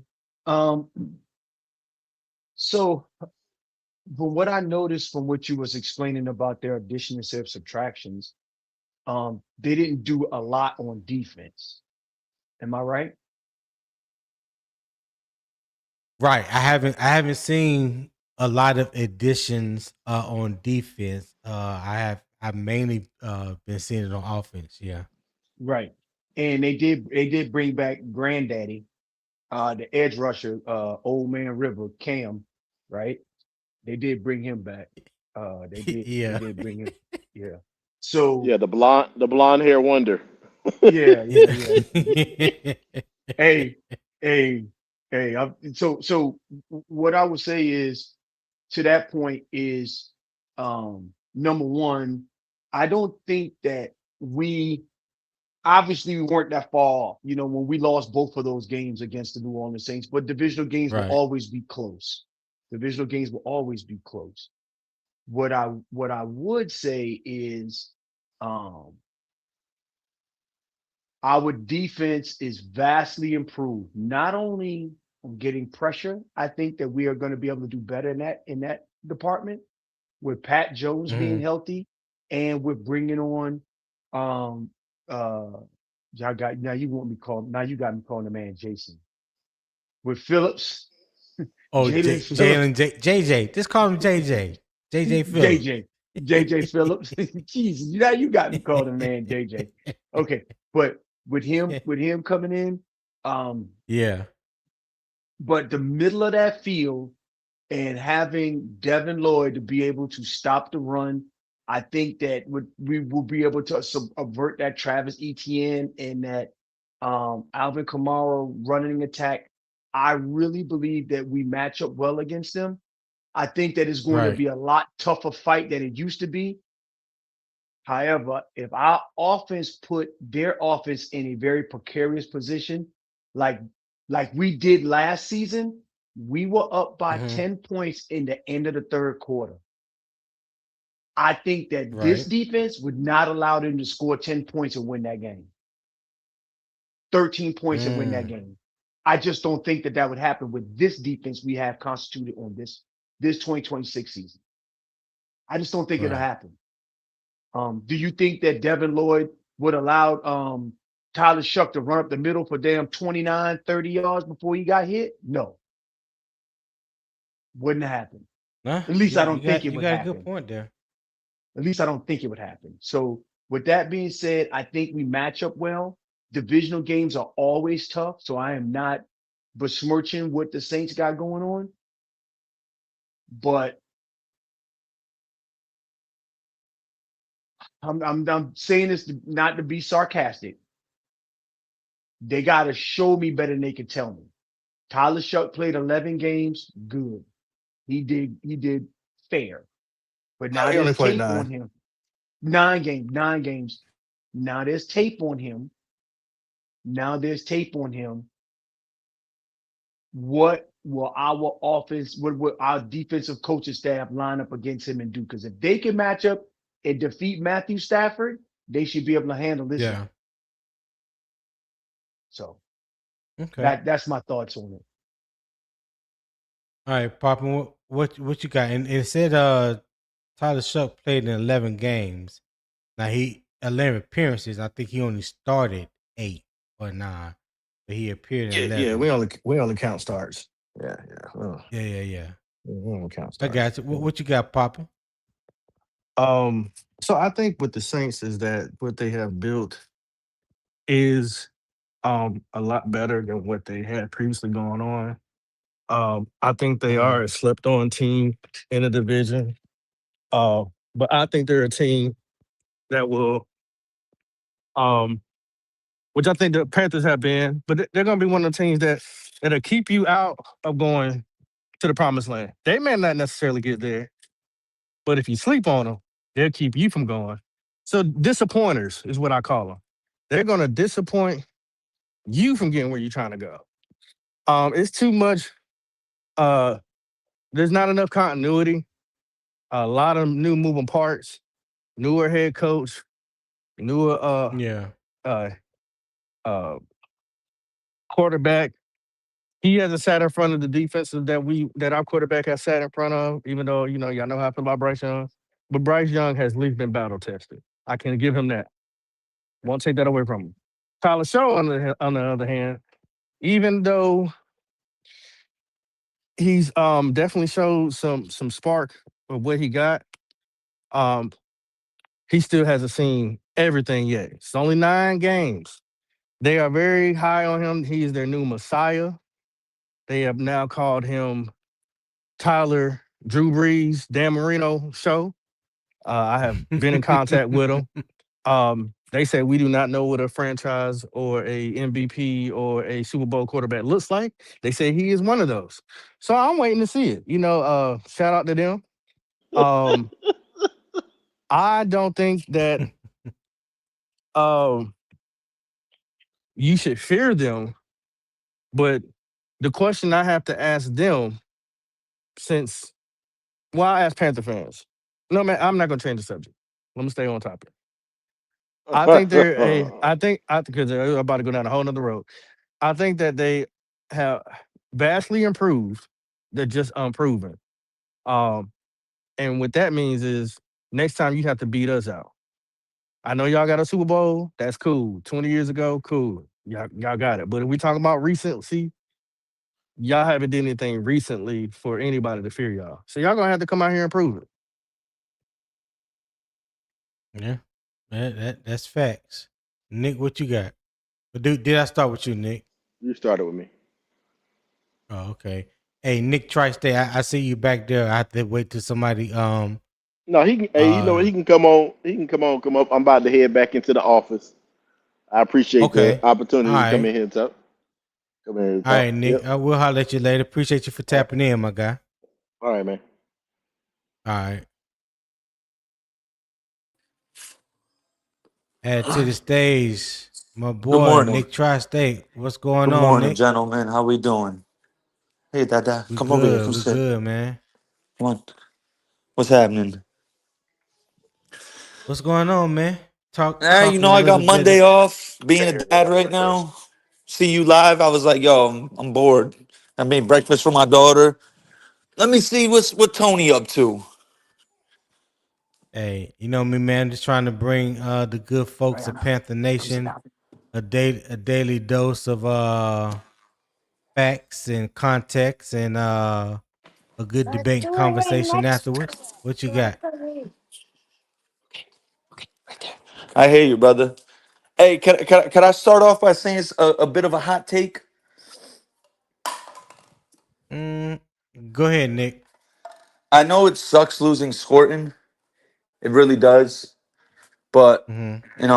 he is like the seventh best player on our defense. So I'm gonna be Okay. glass half full on that situation.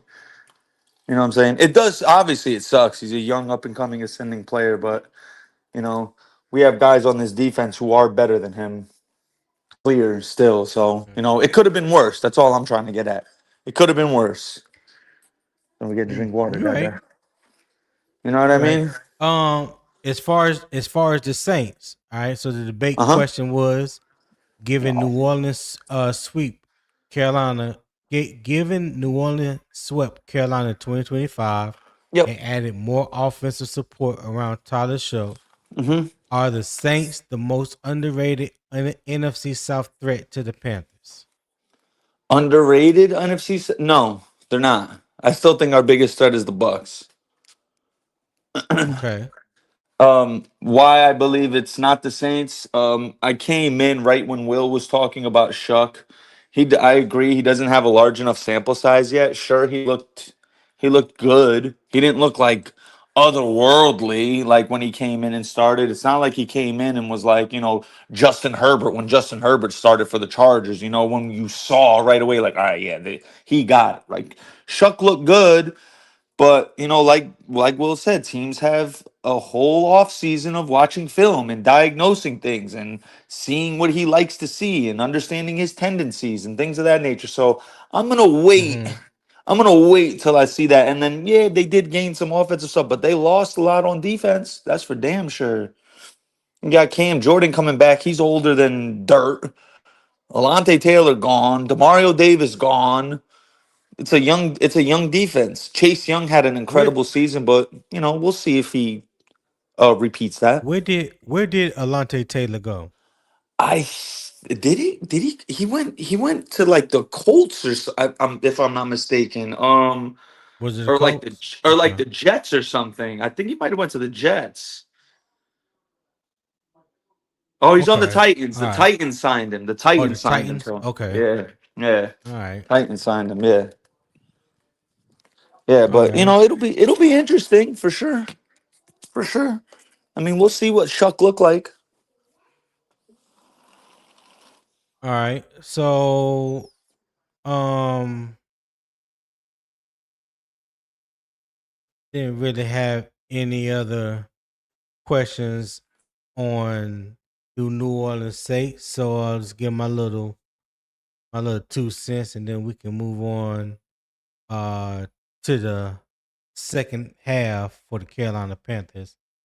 Um, my lean is that New Orleans deserves more respect than it is receiving. I am not calling the Saints the NFC South favorite by no means.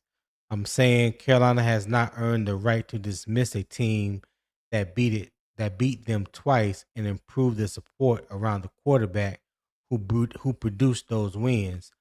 The Panthers must treat both Saints games as serious division tests. Carolina has not earned the right to overlook New Orleans. That's the bottom line, as you see on the graphic on the screen. What does this mean for Carolina? Let's see. Did I make a? Oh no, that's okay. That's Will's next favorite topic coming up. It means the Panthers cannot prepare only for Tampa Bay. New Orleans has a quarterback who played well against Carolina, a proven lead receiver, and upgraded supporting cast, and the confidence that comes from a season sweep. So Carolina has to change the matchup, not merely expect a different result. All right. So now we transition to the second half. Now let's bring the conversation back to Sunday's Panthers practice that everybody has been so glowingly talking about this weekend, especially yesterday. The offense finally answered after the defense controlled the first 2 days. Xavier Legette was one of the biggest reasons why. Oh boy, that was encouraging. But the next step is separating a good non-padded practice from the evidence that will matter once the physical part of camp begins. Okay, so let's begin with what happened Sunday. The Panthers offense won more practice periods after the defense controlled the first 2 days. Bryce Young and Kenny Pickett connected on multiple downfield throws. The running game created several positive plays, and XL produced one of his strongest practices of the opening week. Legette made several notable catches. He caught a touchdown in the back of the end zone during red zone work. I ain't gonna read no more into that. During one-on-ones, he fought through tight coverage from Robert Rochelle and laid out for a deep ball near the sideline. Canales praised Legette's understanding of the system and said the receiver looked fast and powerful. That is the confirmed practice observation. Now we have to classify what it means. All right. Sunday was a good step for Legette and earned him more opportunity. The offseason work is starting to show up at camp. He looked more comfortable, playing with confidence, and showed the size and speed that can stress defenders. He made plays in the red zone and downfield, and his understanding of the offense looks sharper in year 3. At the same time, it's just one practice. It doesn't lock in a starting role or erase his past production of last year. 35 catches, 363 yards, and 3 touchdowns in 2025. The receiver competition is still open with Brazel, Mitchell, McMillan, and Coker all in the mix. And it doesn't answer the biggest question.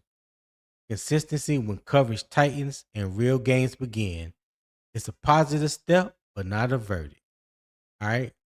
So I'm gonna ask the question. Will, you can go first. Has Legette moved ahead in Carolina receiver competition after his strong Sunday showing, or does he still need padded practices and preseason games to prove it? What say you, sir? Talk about it.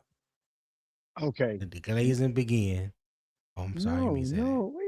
See, look, Tony, I can't believe you would even say such a mean spirited thing as That that. was You know what I I mean? I thought the mic was muted, man. My bad. I thought it So, hit couple me. of things. Number one, you said you made it the way your question was alluded as if he wasn't in the number 3 spot. What I will tell you is what I was trying to I don't explain to believe he everybody is. all along. Chris Brazel has to prove that he needs to take XL spot. Chris Brazel, number one, got to learn the offense, got to learn the nuances between him and Bryce, all of those things that go along with trying to become the number 3 receiver behind someone that's been in the system for multiple years. That's more difficult to do. That's showing up in shells and helmet right now. That does not mean that Brazel can't make up the difference. That does not mean that Xavier Legette has secured his position, because he hasn't. That's just the first step in the process. And what I try to tell everybody at the beginning is Xavier Legette will get to an early start in You this because of I'm sorry. No, you sound like you was cut in and out, but you back in now. Go ahead. My bad. Okay. No, like I was explaining to everybody that Xavier Legette is going to display early that he is better than the rookie because he's a veteran. He's been in that system. Brazel is a rookie. Mean that Brazil won't be better than XL. I'm not saying that. What I'm saying is that is the reason why XL going into the clubhouse is wide receiver 3. I'm good. And I don't know. I don't think I glazed that much. Nick, what you got, Nick? Um, I think XL is undoubtedly no question wide receiver 3 right now. I've been a skeptic and I've been a very harsh critic of XL. I know that for a fact, but I'm fair enough to understand that yes, Brazel is a rookie. He would have to have a Victor Cruz type preseason for him to jump XL. You know what I mean? He'd have to completely show out, which I don't anticipate that happening. I think XL will be wide receiver 3 to start the season. He will be the main outside guy with Tet, and Coker will be in the slot. But I do believe he will be on thin ice. I do believe he's on thin ice. I do believe that, he will get the majority of the reps, especially the first 4 weeks of the season. But I think, if XL does not perform well in the first 4 weeks and they go into that bye week, Canales and these guys are going to they're going to face a tough situation. Like, if XL is not producing, they'll be like, all right, should we give the young kids some more reps now? So it's all in XL's hands. I think, to your point yesterday, Tony, he had an incredible practice from what I read. Crisp route running, hands catches, all that.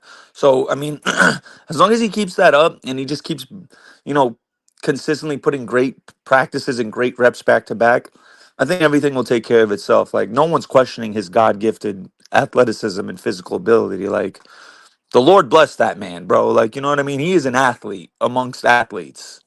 So it's all about putting it all together. You know what I mean? Let's just keep, hopefully he keeps putting out good practices.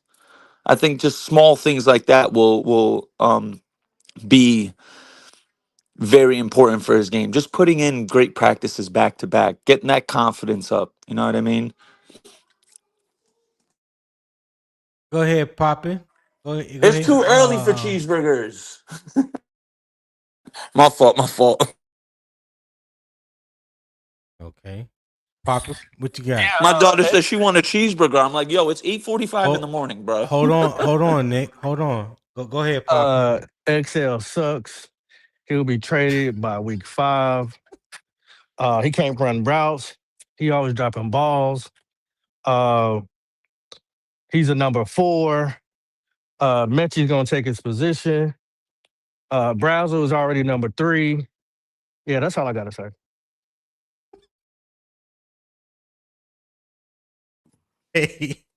Hey, listen. So of course everyone heard my description and what I said earlier. Some Nick, can you mute your mic because I hear myself in your headphones? Yeah. Um, but yeah, there was some what's the word I'm looking for? A little bit of not non-truth to what I was saying. Because I don't believe that he's going to be the number 3 receiver when it comes to week 1. Has he entered training camp as a wide receiver 3? That's a strong possibility. But I've always been of the mindset that there's 2 other guys that he has that has strong contention for that wide receiver 3 spot, and that's Chris Brazel and David Moore. And to their credit, both run better routes than XL. Both of them have better hands than XL.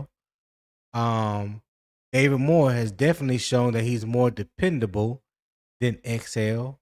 So when I look at those factors, and I just factor it in based off production on the field, not no statistics. When I look at who Bryce trusts when it comes to third downs, critical situation, things of that nature, those things factor into play yesterday. A lot was made about his quote unquote excellent practice yesterday. I laughed at it. I still think it's funny. We're talking about a practice when you were going against air, when you was running a route against nobody, when you made a contested catch, not even contested, when you made when you jumped high and made a good grab in the end zone A full against extension catch. nobody. So I remember after year one, the off season, he had video out with working out with route guard, and I was like, ooh, okay, he working on some of the things that we didn't see his rookie season. So maybe this is going to make for a better year too. Didn't pan out that way. Then you see him again working out with right route guard. The way that he's releasing, and the shiftiness that he was showing in his route. And then you say again, ooh, maybe that can happen. So I'm of the mindset, fool me once, shame on me. Fool me twice, that's shame on you. Like, I ain't finna give you too many more times to prove your worth. I'm just going to go off of what I see. And right now, I just don't understand how people put so much stock in what they see in practice when there's no defenders and there's no pads. We all know XL is a big boy, 6'1", 220, 222. He trimmed down from 230 that he played at last year. That's good for him. But I need to see all that translate on to the field. And right now, what I've seen so far the first 2 years is reason why I wasn't high on him in the first place. So I'm definitely not on either side of the fence when it comes to Xavier Legette. I have really no high expectations for him. I think he's just who he is, you know. So that's my take on that. Anybody want have any Yeah, I'd like to jump rebuttal? in. Yeah, did you watch that highlight in mute? What you On mean in mute. mute? Did you watch it on mute? The highlight. uh, Uh, yeah, probably on Twitter. Yeah, yeah, yeah. yeah. See, that's your problem right there. You should have unmuted and listened to what the play call was, because he called out the route and he called out what uh-huh. type of pass it was going to be. It was a high pass. So Mhm. he had to run it a certain way and he had to jump forward because that's situational football, situationals, right? That's why I Mhm. think it was good, because there's going to be time where you're down there in the red zone and you're going to have to get those 50-50 balls that he wasn't getting last year. Just saying. I mean, hey, but the boy's trash. You know what I mean? Yeah, Can yeah. I? Get him out of I here. mean, so let me just say this one last thing. We all know that Xavier Legette can do no good. We all know that. So it would not matter if he had done anything different or better or worse or better. He's a very polarizing figure, and people don't believe in him. Right? He has to prove that. He has to prove it on the field, and to say that he, somebody who ain't put on a set of shoulder pads is wide receiver 3. I'm not saying that anybody on this panel said that, but to say that somebody who ain't put on shoulder pads yet is wide receiver 3 Mhm.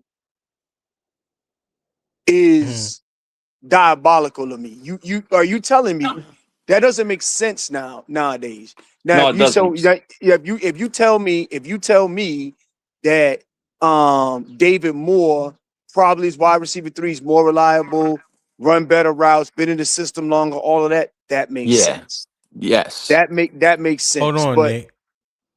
But I'm not- that's it just seems a little you know, like people already had their minds made up when he got drafted 32.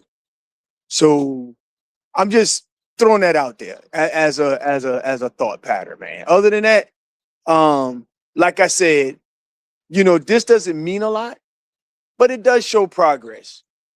It doesn't mean that he's won the position, but no one's gonna give the man any kind of leadway. And I get that part. So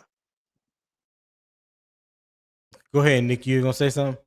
No, I was just agreeing with what Will said as far as like a guy like Brazel, who was a third round draft pick, who hasn't even played a down of football yet, to say he's ahead of XL, that would just be far fetched. You know what I mean? Like XL has he has chemistry. He knows the offense. He knows Brad Idzik. He knows these, like, Brazel needs to have a Victor Cruz type preseason. I'm standing firm on that. Like, for him to jump XL, he would have to go nuclear in the preseason and joint practices and thing of that nature.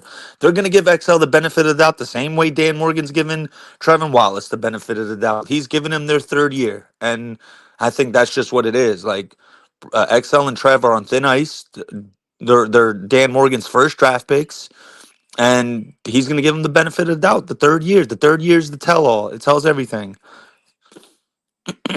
I listen.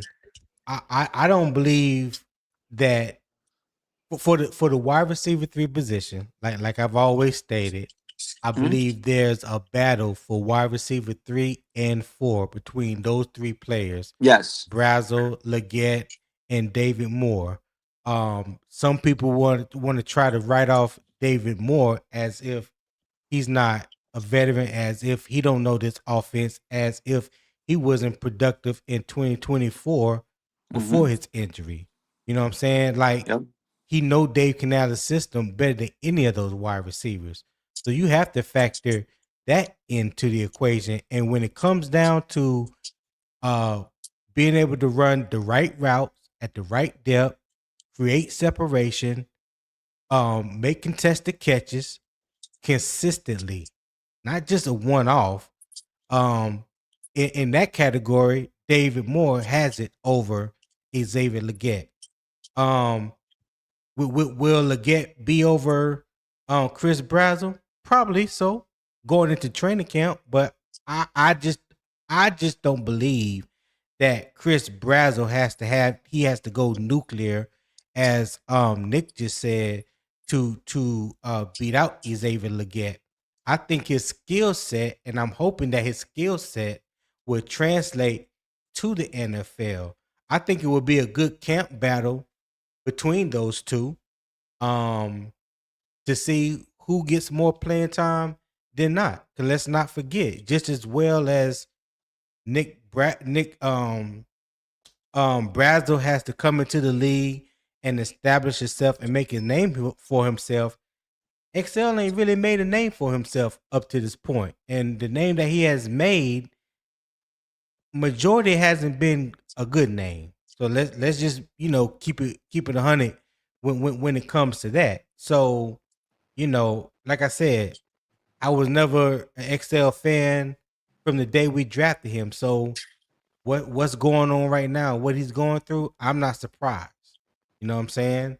I'm not surprised that. So hey Tony, I got a haircut appointment. I just want to add this one last piece before I break out. When you say he's made like a negative name for himself, are you saying his play on the field or was negative, or like, so he hasn't produced as much, right? So right. Okay, so his production has been suboptimal, but like, people make it like his play on the field, make it like he tripped over his own feet, like he was Jonathan Mingo-esque. And I don't think not that's that bad. Not That's that what I'm bad. getting. Will, But what I'm getting at, the only thing I'm saying is what I'm getting at is that's what I'm talking about is the Jonathan Mingo-esque type thing and all of that. I don't think that that's that at all. So I get why people are skeptical, but it's almost as if you either have written him off. I'm talking about just people's camps. Either you've written him off or you want to give him another chance. There's no other way around it. There's no nuance in it. Either you've written him off or he deserves a third year. And I'll tell anybody, I don't think that he's going to be traded this season. I don't think that that's I don't going to think he'll happen. be traded neither. I don't I think don't that's think going to he'll be happen. traded this year. And the only thing is that but people who say, well, I wanted to be traded because that makes them personally happy because they don't think that his productivity is there and he was a first round pick and X, Y, and Z. That's just how it is with, with not just with our fan base, but with any fan base. Right. Hey, Will, you about to go? Yeah, I'm 3 minutes late. I'm walking in here to these Georgia boys to get my hair cut. Okay, But- I'm gonna bring Big Tight up. Okay, hey, thanks for allowing me up, man. I appreciate it. Hey, you know what it is. Anytime, my brother. Okay, later on, y'all. All right, later. all right, Will. Big Tight, what's happening? Not much. What's going on with you, Tony? Man, I can't call it. 6 in one hand, half a dozen in the other. Call it even, I guess. You know. Hey, appreciate appreciate the show, man. You be keeping me entertained in the morning in the truck, man. Hey, man, Big I greatly Tizite. appreciate that. Yes, sir. Yes, sir. Talk to me, Big Tight. What's on your mind? Oh, no, man. I just want to talk a little bit about what y'all talking about with the situation with Excel, man. And I agree with what you've been saying, man. As far as because you know, like I know, Tony. You know, them first couple of days when you're in t-shirts and shorts and hell, man. You know how them guys be out there catching like they land swan until they put on them pads. They be out there like Lynn Swan, then they put on them pads, get alligator arms. You know what I'm saying? But yeah, I agree with you, man. I think I'm gonna wait and see how he do once they put on pads and in preseason. I'm gonna see how he do then, man. Because from what he's shown, I'm not really a big fan of what he done shown so far because of what he the move they made to go get him. So Yeah. I just want That's to what agree it with is you right on there. what you were. Yeah, I just wanted to agree with you on what you were saying. No, I appreciate So what let me you were ask saying. this. Go ahead. Hold that thought. Hold on, Papa. 1 second. Hey, shout out to Reality Beats 11 for the $9.99 super chat. He said Canales said with Brazel there he can put Tech in the slot. He didn't say he can do that with Excel. Bryce said he trusts Brazel.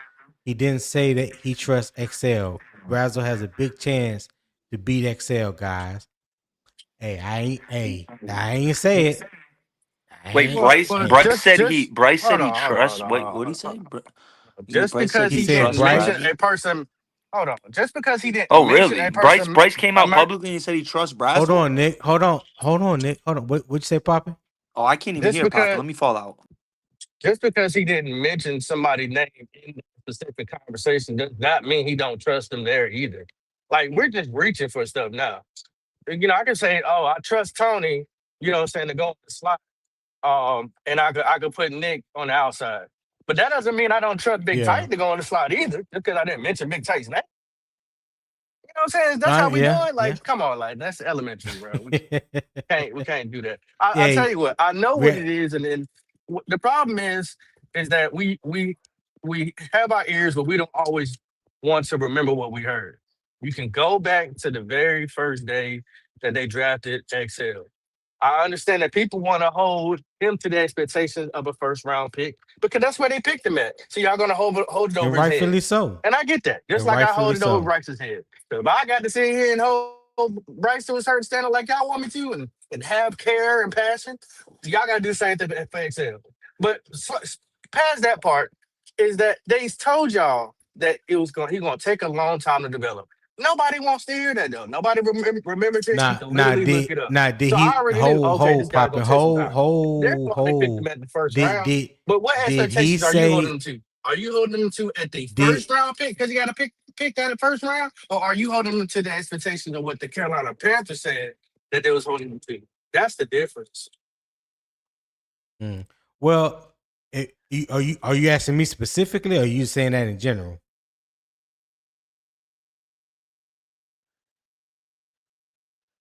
Can you hear me, Poppin? I don't know if you can hear me, but Tone. hey, Hey, appreciate. Hold on, Nick. my Hold on. fault. Yeah. Appreciate that $9.99 super chat of Reality Beats. I greatly appreciate that, my guy. Go ahead, Nick.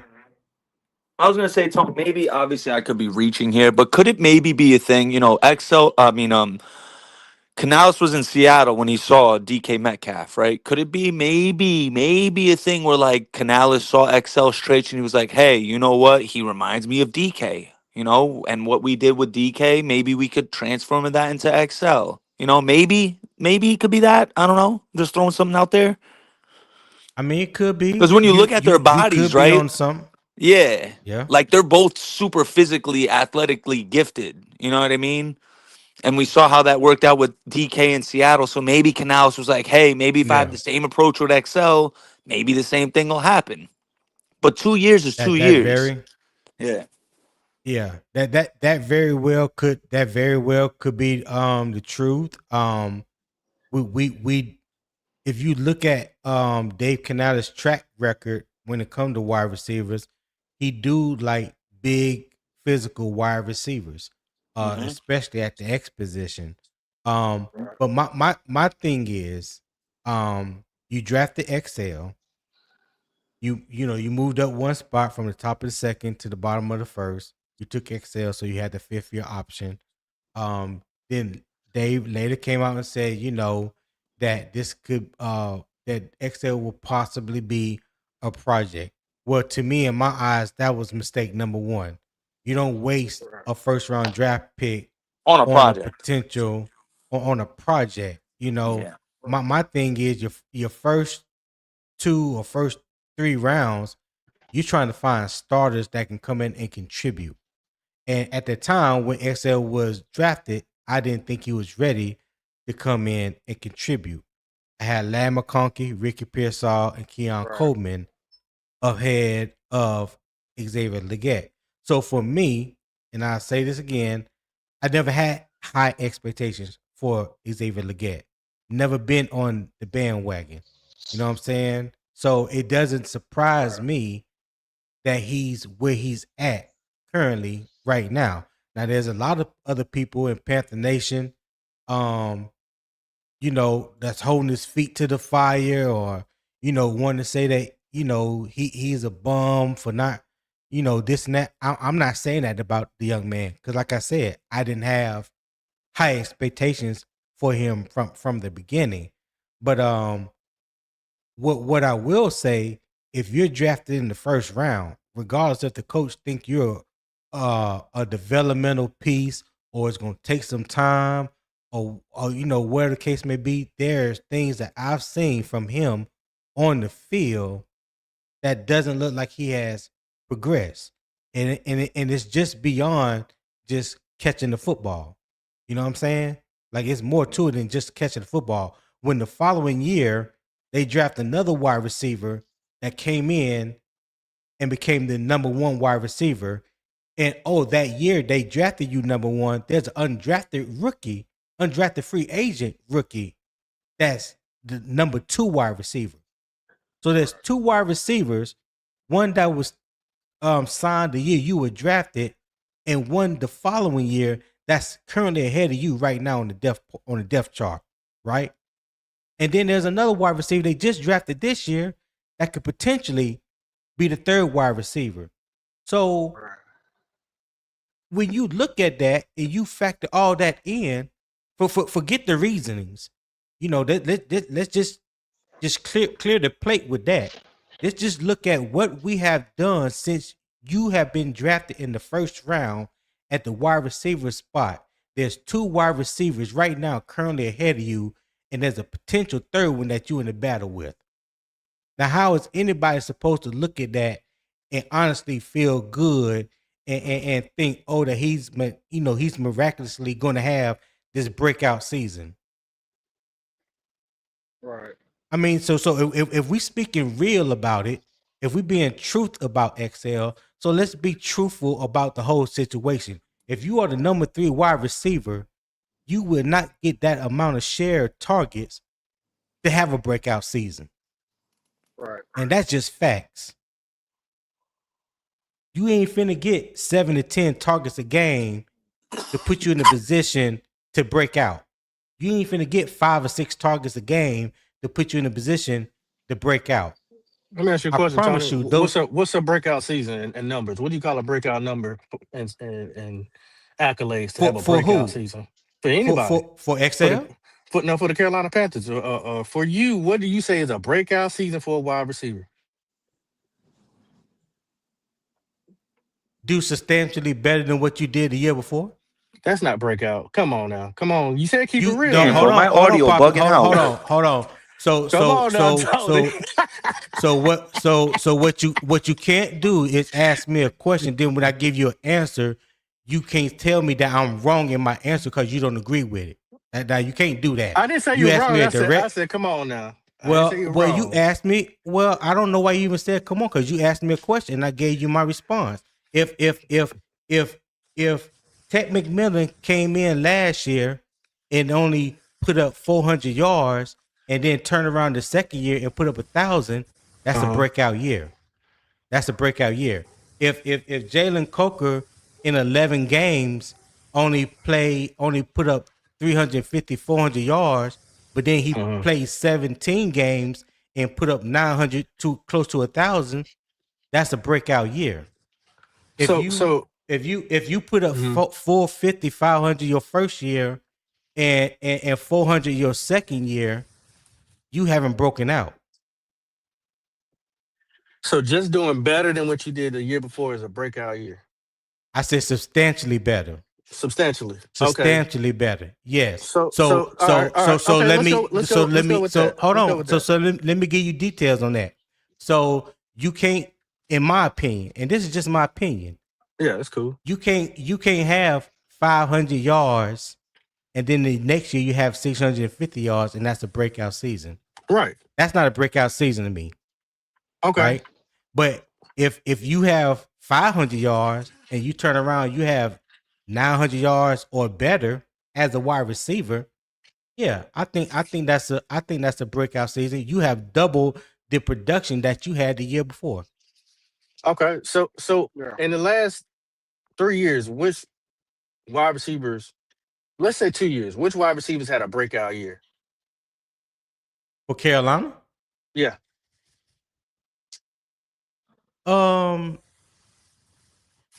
Only wide receiver I would say in my mind that had a breakout year, and this is why I say he had a breakout year, is Jalen Coker his first year because he was an undrafted free agent.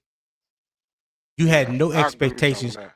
You had no expectations for Jalen Coker, none whatsoever, none. And if anybody said they had expectations for undrafted free agent his rookie year, then I got a bridge in the desert I want to say that has no road on it. So you talk Nobody had expectations for Jalen Coker. Yes, he okay. missed the first 6 games his rookie season and missed the first 6 games his second season.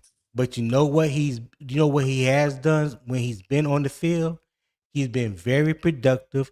He has proven to be a go-to receiver in critical downs, and the young man has not dropped a pass in 2 years. That's high production for undrafted free agent. To now say that he is the number 2 receiver on your team and just got a contract extension. Now, how often does that happen for an undrafted player at wide receiver? Now, you tell me that. It doesn't happen a lot, but Yeah, that it's better than what you did the year before. Huh. Okay.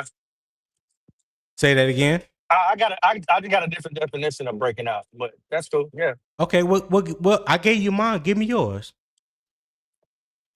So I think when you're a breakout player as far as wide receiver, is you are now a threat. Like you have set a presidency that everybody in the field, or at least in your division, oh yeah, number so and so, yeah, he's definitely, and the numbers also has to um show it as well. It can't just be, oh, where you came from or how long you've been here or where you came from. I don't care about that, because once you're on that field, you are an NFL player. What I care about is your production and the numbers that go with it. To me, that's what makes a breakout player. Because yes, it also goes with, oh, you did see him coming, but also what did he do? 300 yards to me ain't no breakout player. 400 yards ain't no breakout player. That's just, to me, I just don't use breakout player as to the numbers and the production for me. But I can get what you're saying. If Yeah. either XL came out this past year and he gave us 800 yards, I'll tell you, yeah, he broke out. If Coker would have gave 800 yards, oh yeah, he broke out. But that 400 range, to me, I don't think neither one of them has really broken out. I think they can, Okay. but I wouldn't say they're breakout players. No. Gotcha. I think it's Nick, that both. go ahead, Big Go ahead, Tight. Go Tony. ahead, My my bad. bad. Go ahead. You good, No, Tony? no, it's on you, Big Tight. Go ahead. Okay. I was just gonna say, I was gonna say, I just think both of y'all giving good definitions of breakout. Y'all just giving two different types of breakout. Exactly. I think what Tony gave was a great example of somebody who had no expectations, and he exceeded everything you even thought you was gonna get with him. So I most definitely think that's a breakout, because he exceeded everything. You weren't expecting nothing from him. You probably just thought he was gonna be a camp body, but he exceeded all expectations. And then I see what you talking about, popping, as far as somebody popping out the next year, and you weren't expecting it, and they just had that breakout year. They just have, like maybe 1,100-1,200 yards and breakout. So I just think y'all talking about two different types of breaking out. But I think both are breakout. It's just different types of breakout to me, from what I'm understanding what y'all talking. Go ahead, Nick. What you got? Hold on, but before you go, Nick, shout out to Will Robinson, my man, Tip Drill Will, with the $5 super chat. He said XL has improved in my estimate. XL got overtaken by T-Mac. Was obvious. He's a top 10 pick. Okay, appreciate that $5 super chat, Will. Go ahead, Nick. What you got?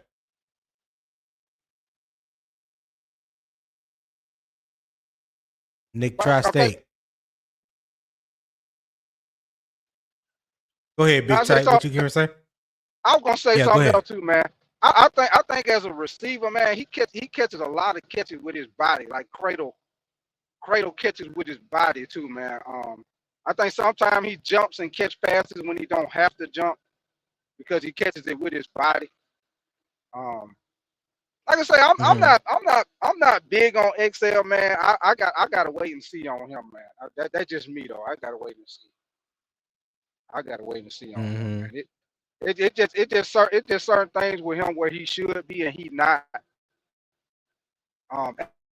As a receiver, and we talked a little bit about. I think now it is with these young guys coming up, how much they 7-on-7. How much you going to high school now you and in college. You cutting in and out, Tight. You cutting out, Big Tight. Okay, can you hear me now, or do I need to jump out? Can you hear me now? No, I can hear you. No, I can hear you now. Go ahead. Okay, I'm in the truck, so sometimes it might be going in and out. Okay. But yeah, I was just saying, I think XL should be farther along as a receiver. When like I know, Tony, these young kids now, they throwing the ball early, so it seems like he should be farther along than what he is, because of how much these guys throwing the ball nowadays with the 7-on-7 camps, and even in college. Seem like he should be farther along as far as where he at as a receiver. That's just me though. Right.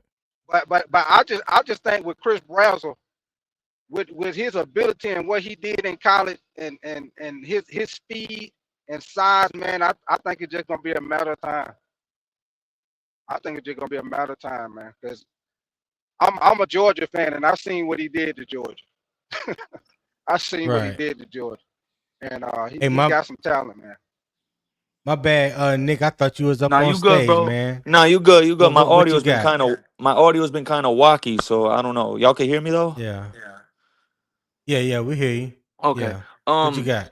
Everyone, per usual, Tony. Everyone makes great points. I gotta say real quick, Tone. I admire how you do your Yeah. shows. I wish more people kind of took notes on how you did your show. Um, you're doing an exceptional job moderating. Um, I appreciate that, my brother. I think what we can't lose track of as well, right, is the business side of football. Right. We just re-signed But Coker. hold Yep. that Yes, thought, sir. Nick, before because I skipped over this. Shout Yeah, out you to good, brother? Reality Of Beats course. for the $4.99 super chat. He said Browser caught a 25-75 catch over two pro defenders. I haven't seen Excel catch a 50-50 ball yet in the NFL. All right. Appreciate that $4.99 super chat. Go ahead, Nick. We just re-signed Coker. Obviously T Mac's gonna be in line for an extension probably within the next couple of years. You just signed Brazel, right? So it's like we just signed Coker. If XL pops off, now we're in a tough decision. $23.6 million, Big Titan Tony. I don't know. Especially with the money you just invested in Coker and you're going to have to invest in Ted McMillan. I think we can't underestimate the fact that maybe, just maybe, because I'm in a group chat with a bunch of Panther fans on Twitter, and there's a couple guys who do real estate in the Carolinas who are, pretty connected. There's a guy in my group chat, bro. I'm gonna keep him nameless, but he said that XL's people, he knows some of XL's people. He's saying XL's people have already requested a trade. Okay. Um, Mm-hmm. and to be honest, it kind of makes sense when you look at the addition of Brazel. Maybe they're keeping it under wraps. They're trying to boost his stock up. You got Dom Capers talking so highly of him. Oh, he looks great. Obviously, it could just be trade bait talk. The better we make XL look, the more appealing he looks to the team. Why would we pay XL when we just paid Coker and we're gonna have to pay Tet and we just drafted a rookie? Like, let's really look at this from a lens, like a deep from a let's not look at it tunnel vision. Let's look at the big picture type thing. You know what I mean?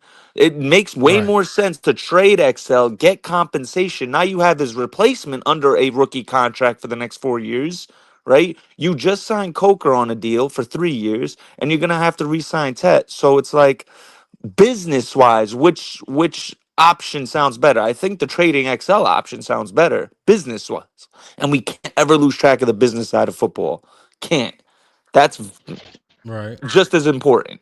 The money side. Why would we want? We've put so much money into the defense the last 2 years.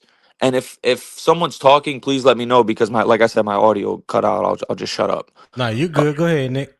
Um, But we just put so much money into the defense. It's like, why would we turn around and start throwing money at the receivers when when we're potentially more than likely gonna have to also pay the quarterback after this year? You know what I mean? So it's kind of, Yeah. I'm looking at it like that too. All right. Big Tight, what you got? You know what? He make a good point.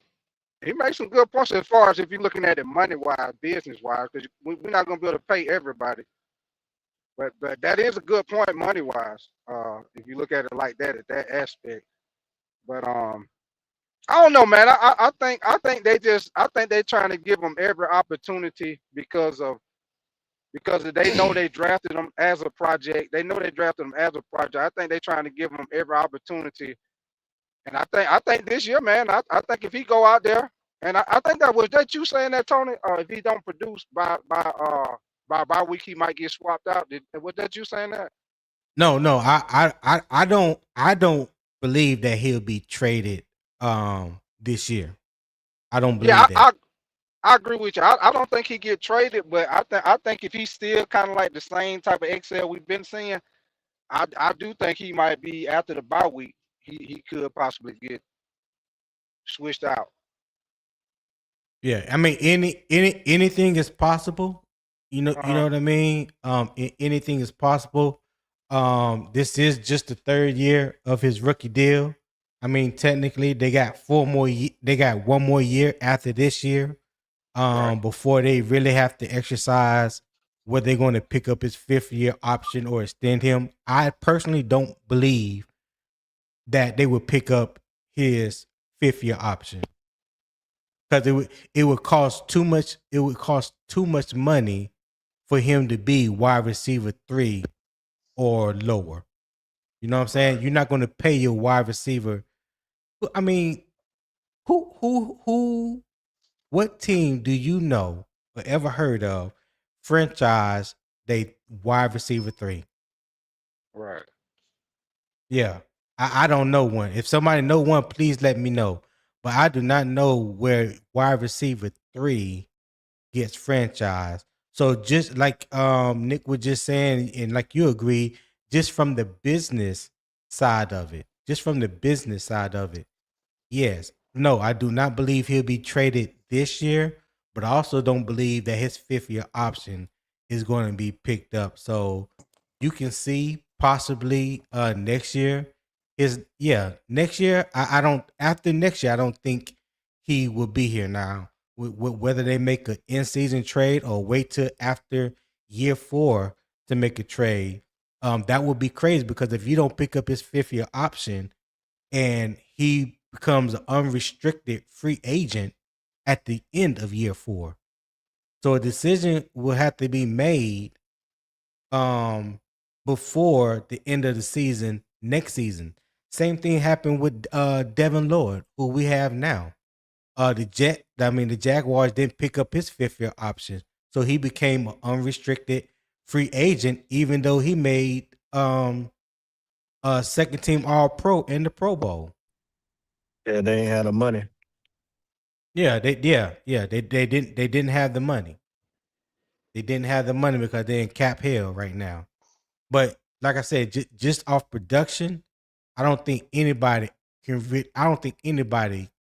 would say that honestly that they think Carolina would pick up his 5th-year option. Because if they did, my first question is based on what? Right. Yeah. Go Right. ahead, Because you Papa. I get. think we can hear you now. Hey, Tony, right quick. I appreciate you letting me come on, man. I'm gonna jump off. I got to go in here and pick this load up. But I appreciate you letting me come on, Tony. Hey, no problem, man. Appreciate you for tapping in. Don't Good forget to talking to hit you, that Big like Tight. I'll button if get you at haven't you. already. Hit that Okay. like button on your way out. Oh, you know, I got you. I got you. Hey, y'all go subscribe to All Big right. Tight channel too. You heard? It's Big Tight. I'll be over there. Oh, he got a channel? Oh, he Yeah, left. man, it be popping over there too. Yeah, I didn't know he had a channel. Yeah, you know, Big Tight. He Okay. keeps it kind of on the low. You know, he one of those. Yeah, he don't like to advertise All himself right. like that. I'll be trying to do that So for him. anybody got anything else to say about Xavier Legette before we move on? Nah, we can Yeah, move yeah. I mean, on, big brother. basically, I mean, I'm not saying he's great or anything like that. I'm just saying that uh, we've had other issues on this team that everybody told me to be patient about. Since I got to be patient with him, I just don't see why can't nobody else be patient with him. All right. All right. Nick, you got anything else? Nah, we good. All right.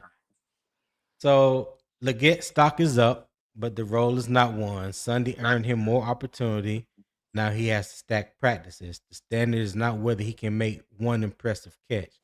The standard is whether Bryce Young and the coaching staff can trust him to be in the right place, win through contact, finish catches, and execute the complete assignment consistently. That is the difference between a talented receiver and a dependable offensive role player. All right. So our next segment here, we're going to be talking about the 5 offensive tests. All right. So everybody know today is Tuesday, padded practice, the first one of the training camp. It should give us better information in 5 specific areas. And these are the 5 tests that I deem that matter. So number 1, you got the 5-man communication. You have to see the same defensive look, pass off rushers cleanly, and avoid free rush lanes. Number 2, protect identification, recognize overloads, assign blitzes correctly, and locate the hot read. Number 3 is the pocket depth and width. Keep the edge rushers wide, control interior depth, give Bryce room to step up. Number 4 is running game movement. Create physical movement, secure the edge, open real running lanes. All right. Number 5 is handling pressure looks. Execute against stunts, sort out simulated pressures, and answer blitzes correctly. All right. So back to number 1. The offensive line must work as one unit. Walker is at left tackle, Freeland is at right tackle, and the interior group is still rotating due to injuries. When pass come on, the key is simple. Do all the same? Do they all see the same defensive look? Who sets the protection? Can the pass rushers can they pass off rushers cleanly? And do they avoid free rush lanes? Talent doesn't matter if the unit isn't on the same page. What you guys feel about the 5-man communication that I have listed? Nick, you can go first.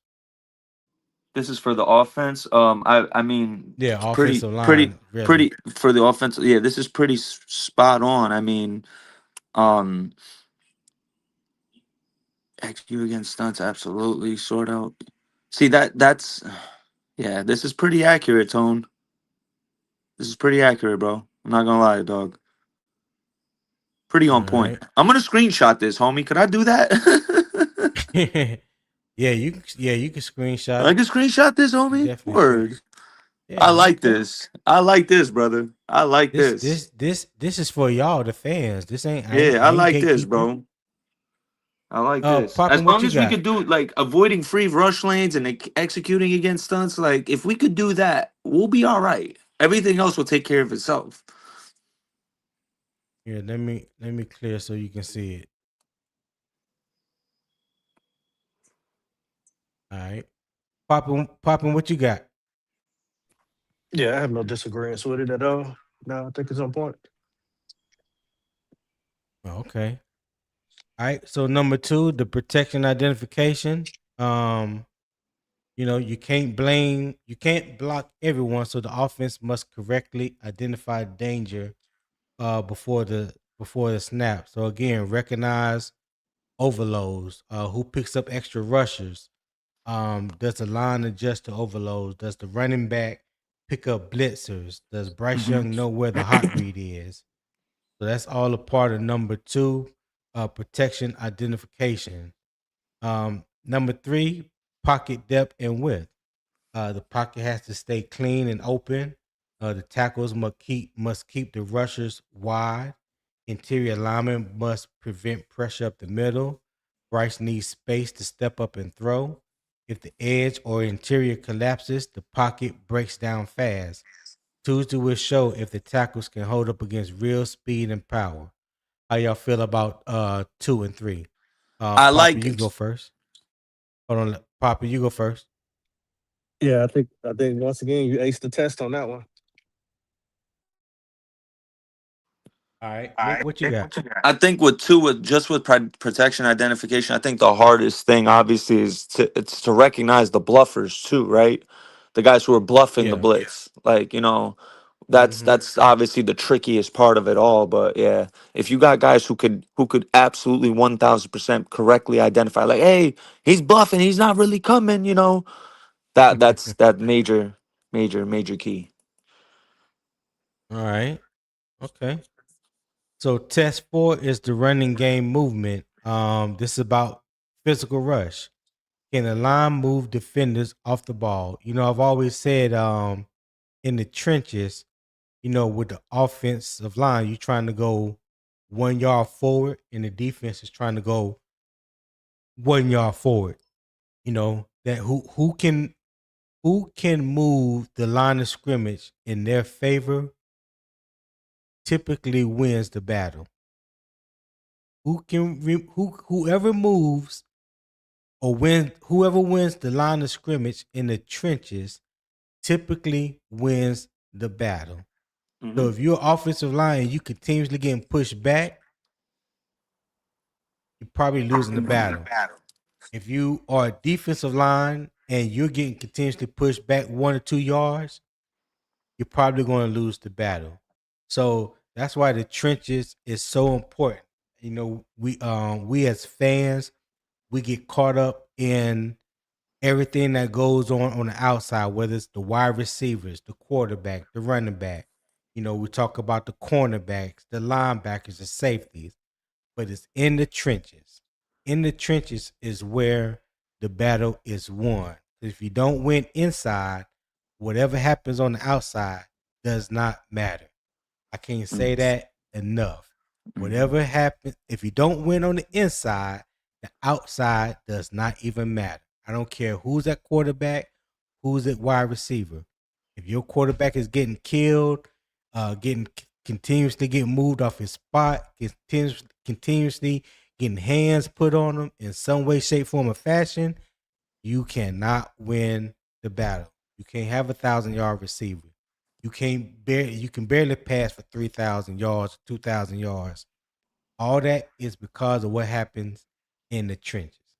All right. So, I was just talking about number 4, the running game movement. Yeah. Yeah. And number 5, handling pressure looks. All right. Defenses will confuse the offense with stunts and blitzes. Somebody, hey Nick, hit your mute button for me. All right. Defenses will confuse the offense with stunts and blitzes. Linemen must pass off rushers correctly. Running backs must pick up blitzes. Receivers must adjust to coverage changes. Bryce must react quickly and get the ball out. The offense doesn't need perfection, just correct answers under pressure. So, Nick, tell me how you feel about 4 and 5.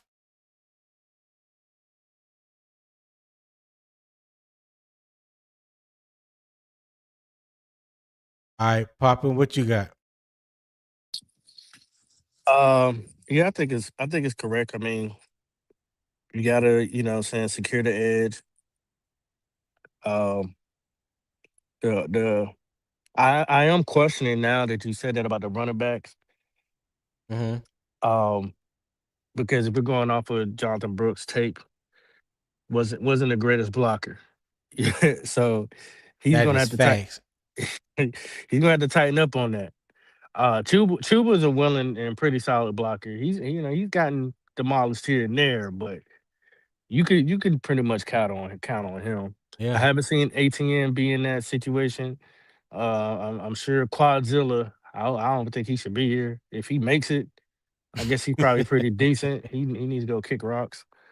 So I think that's very important too, especially with us having, a newer right tackle. I believe that's where a lot of pressure is going to come from. That and in the middle. Um, I believe that's the weak points. Well, I would say the unexperienced areas is that middle and that right side. So it's going to be key to have running backs to block for sure. Right. Right. What you got, Nick?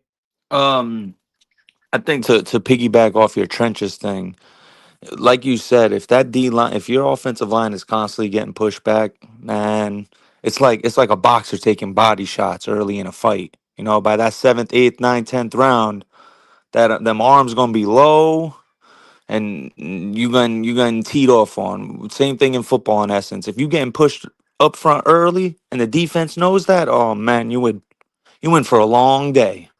Long day. So Yeah. yeah, 1,000. That's a 1,000% right there. What you were saying about the trenches. That's probably the only. I mean, the pressure looks. That's gonna be major key, not just on the offensive line, but also on Bryce.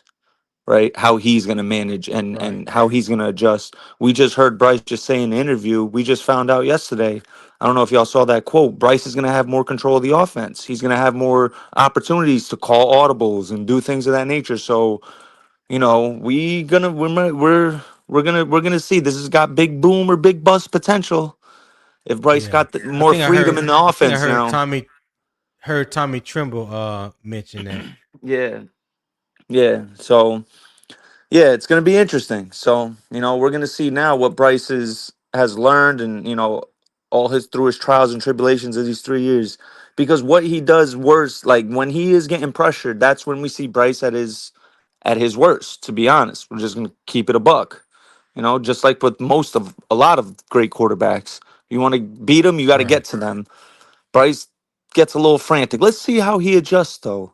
You know, this is like he's stepping into his manhood, like as far as a quarterback now. He's getting more freedom to call audibles, call hot routes, do things of that nature. So he's like he's entering the realm of being a real quarterback now. You know. Right. Right. I'm a real Right. boy. Hey, listen, you gotta groom them up, and then you gotta let them go, man. You know what I'm saying? Let him be out in the world by themselves. See how they do it. All Can't right. So I have a question for you guys, and Nick, you can go first. Given Sunday's improvement, what matters more for Carolina's offense? Early execution or Tuesday's padded test? I should you have said said two, practice. two, two I mean, Tuesday's padded practice. yeah, today. I don't think there is practice today. I don't think they're having padded He No, said practice. Tuesday. He said Tuesday. Tuesday. I said Tuesday on execution or Oh, Tuesday's tomorrow. Yeah, yeah. padded Yeah. test. No, early execution. Always execution. All execution. Absolutely. Okay. What you got popping? Yeah, I would say early execution. They got to get on a rhythm early. They got to Mm-hmm. find a r- a a correspondence where they all can get on the same page. I it's hard to watch these highlights because, like I say, no matter how much I might pull for a guy just because I want to be successful, it is Right. hard to not see guys with pads on, not to see no defender in front of them. It just leaves so much for the imagination. Right. But Right. at the end of the day, I mean, if I'm kind of go back to what you said earlier about the um, the rules, and I know you asked about them tightening up the rules. I wish they would kind of loosen Mhm. back up because I think that's also a problem. I think they need a little bit more time with all the pads on. They need Oh, that you tape. talking about the CBA? Yeah, I think they need it. Like I think they only practice with pads on like once a week. Is that really enough? So that being said, going bringing it back to where we are. Let me land this plane. Uh, I think you just need more, so that way you can have that continuity. Mm, okay. All right. Hey, we've been in here for 2 hours and 45 minutes. I would greatly appreciate it if you show love to the show. There is a pinned comment at the top of the chats in YouTube if you're watching through YouTube. To my PayPal. My daily goal is $25. All right. Not trying to pay the rent or anything like that. Just a little $25. If you're on your computer or a laptop, if you're able, there's a QR code at the top right of the screen. You can scan that QR code, support the show. I would greatly appreciate it if you're enjoying the conversation and debate this morning. If you enjoyed the topics, the energy and the vibes that Unbiased Opinion Sports Talk has brought to you on this fine Monday morning. We do this 5 days a week, Monday through Friday at 7 a.m. Eastern Time. Show a little love to the channel. I would greatly appreciate it. All right. If you do send something by PayPal, let me know that you did it so I can properly shout you out for that. Okay. $25 is my daily goal, and I would appreciate it if we can hit that for the day. All right. Frankie C said we drafted the wrong quarterback. It is what it is. I got you, Frankie.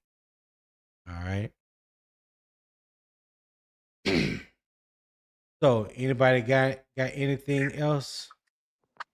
I'm just looking at the training camp schedule. So we do have padded practice tomorrow and Wednesday, and then we have a walkthrough Thursday, and then Fan Fest is obviously Mm-hmm. Friday. So man, it's coming up fast, Yeah. fellas. It's coming up fast. Yes, it is. Yep. Yes, it Yep. is. Hall of Fame game. What? 2 weeks? Not even. Week and a half. It's August 7th, isn't it? Something like that. Yeah, I think it's in a week and a half. We got the Hall of Fame game. So I believe it's next week. Yeah, I next believe Thursday, I I think. believe yeah, next Thursday. Yeah. Yep. Yeah. So let me give my daily camp verdict. One fact that mattered: the offense answered Sunday after the defense controlled the first two practices. One conclusion I am willing to make: Xavier Legette earned more opportunity with his performance. One conclusion that remains premature: Legette has not secured a guaranteed role, and Carolina's offense has not proved it can win consistently when the pass come on. The biggest question entering Tuesday is whether Sunday's execution can survive increased physicality and defensive pressure. That is the next test. All right. Um, do not confuse evidence with the verdict. The NFLPA's review of Nic Scourton injury is appropriate, but the review itself does not prove Carolina violated the CBA. Let the video, the coaching instructions, and the rule determine the answer. New Orleans swept Carolina last year, but that does not guarantee the Saints will do it again. It does mean the Panthers have to prepare for Tyler Shuck, Chris Olave, Jordan Tyson, and an opponent that already believes it can beat them. Xavier Legette had a strong Sunday, but one practice does not secure a role. He earned another opportunity. Now he has to stack the evidence. That is how we will cover training camp. Facts first, football context second. Then we debate what the evidence actually means. Hey, thank you guys for tuning in to the morning kickoff with Unbiased Opinion. If you enjoyed the show, share it with a friend, hit the like button, subscribe, turn that post notification bell for me, select all so you'll be made aware whenever me or CJ go live, because I stream to both channels. If you want to support the show and join the deeper football conversation, consider becoming a Patreon member. The link is in the YouTube description. We're getting ready to ramp up over there. That's where a lot of the film breakdown, deeper discussions, um, player prospects, upcoming draft eligible prospects throughout the season. That's where that stuff will go down over on Patreon.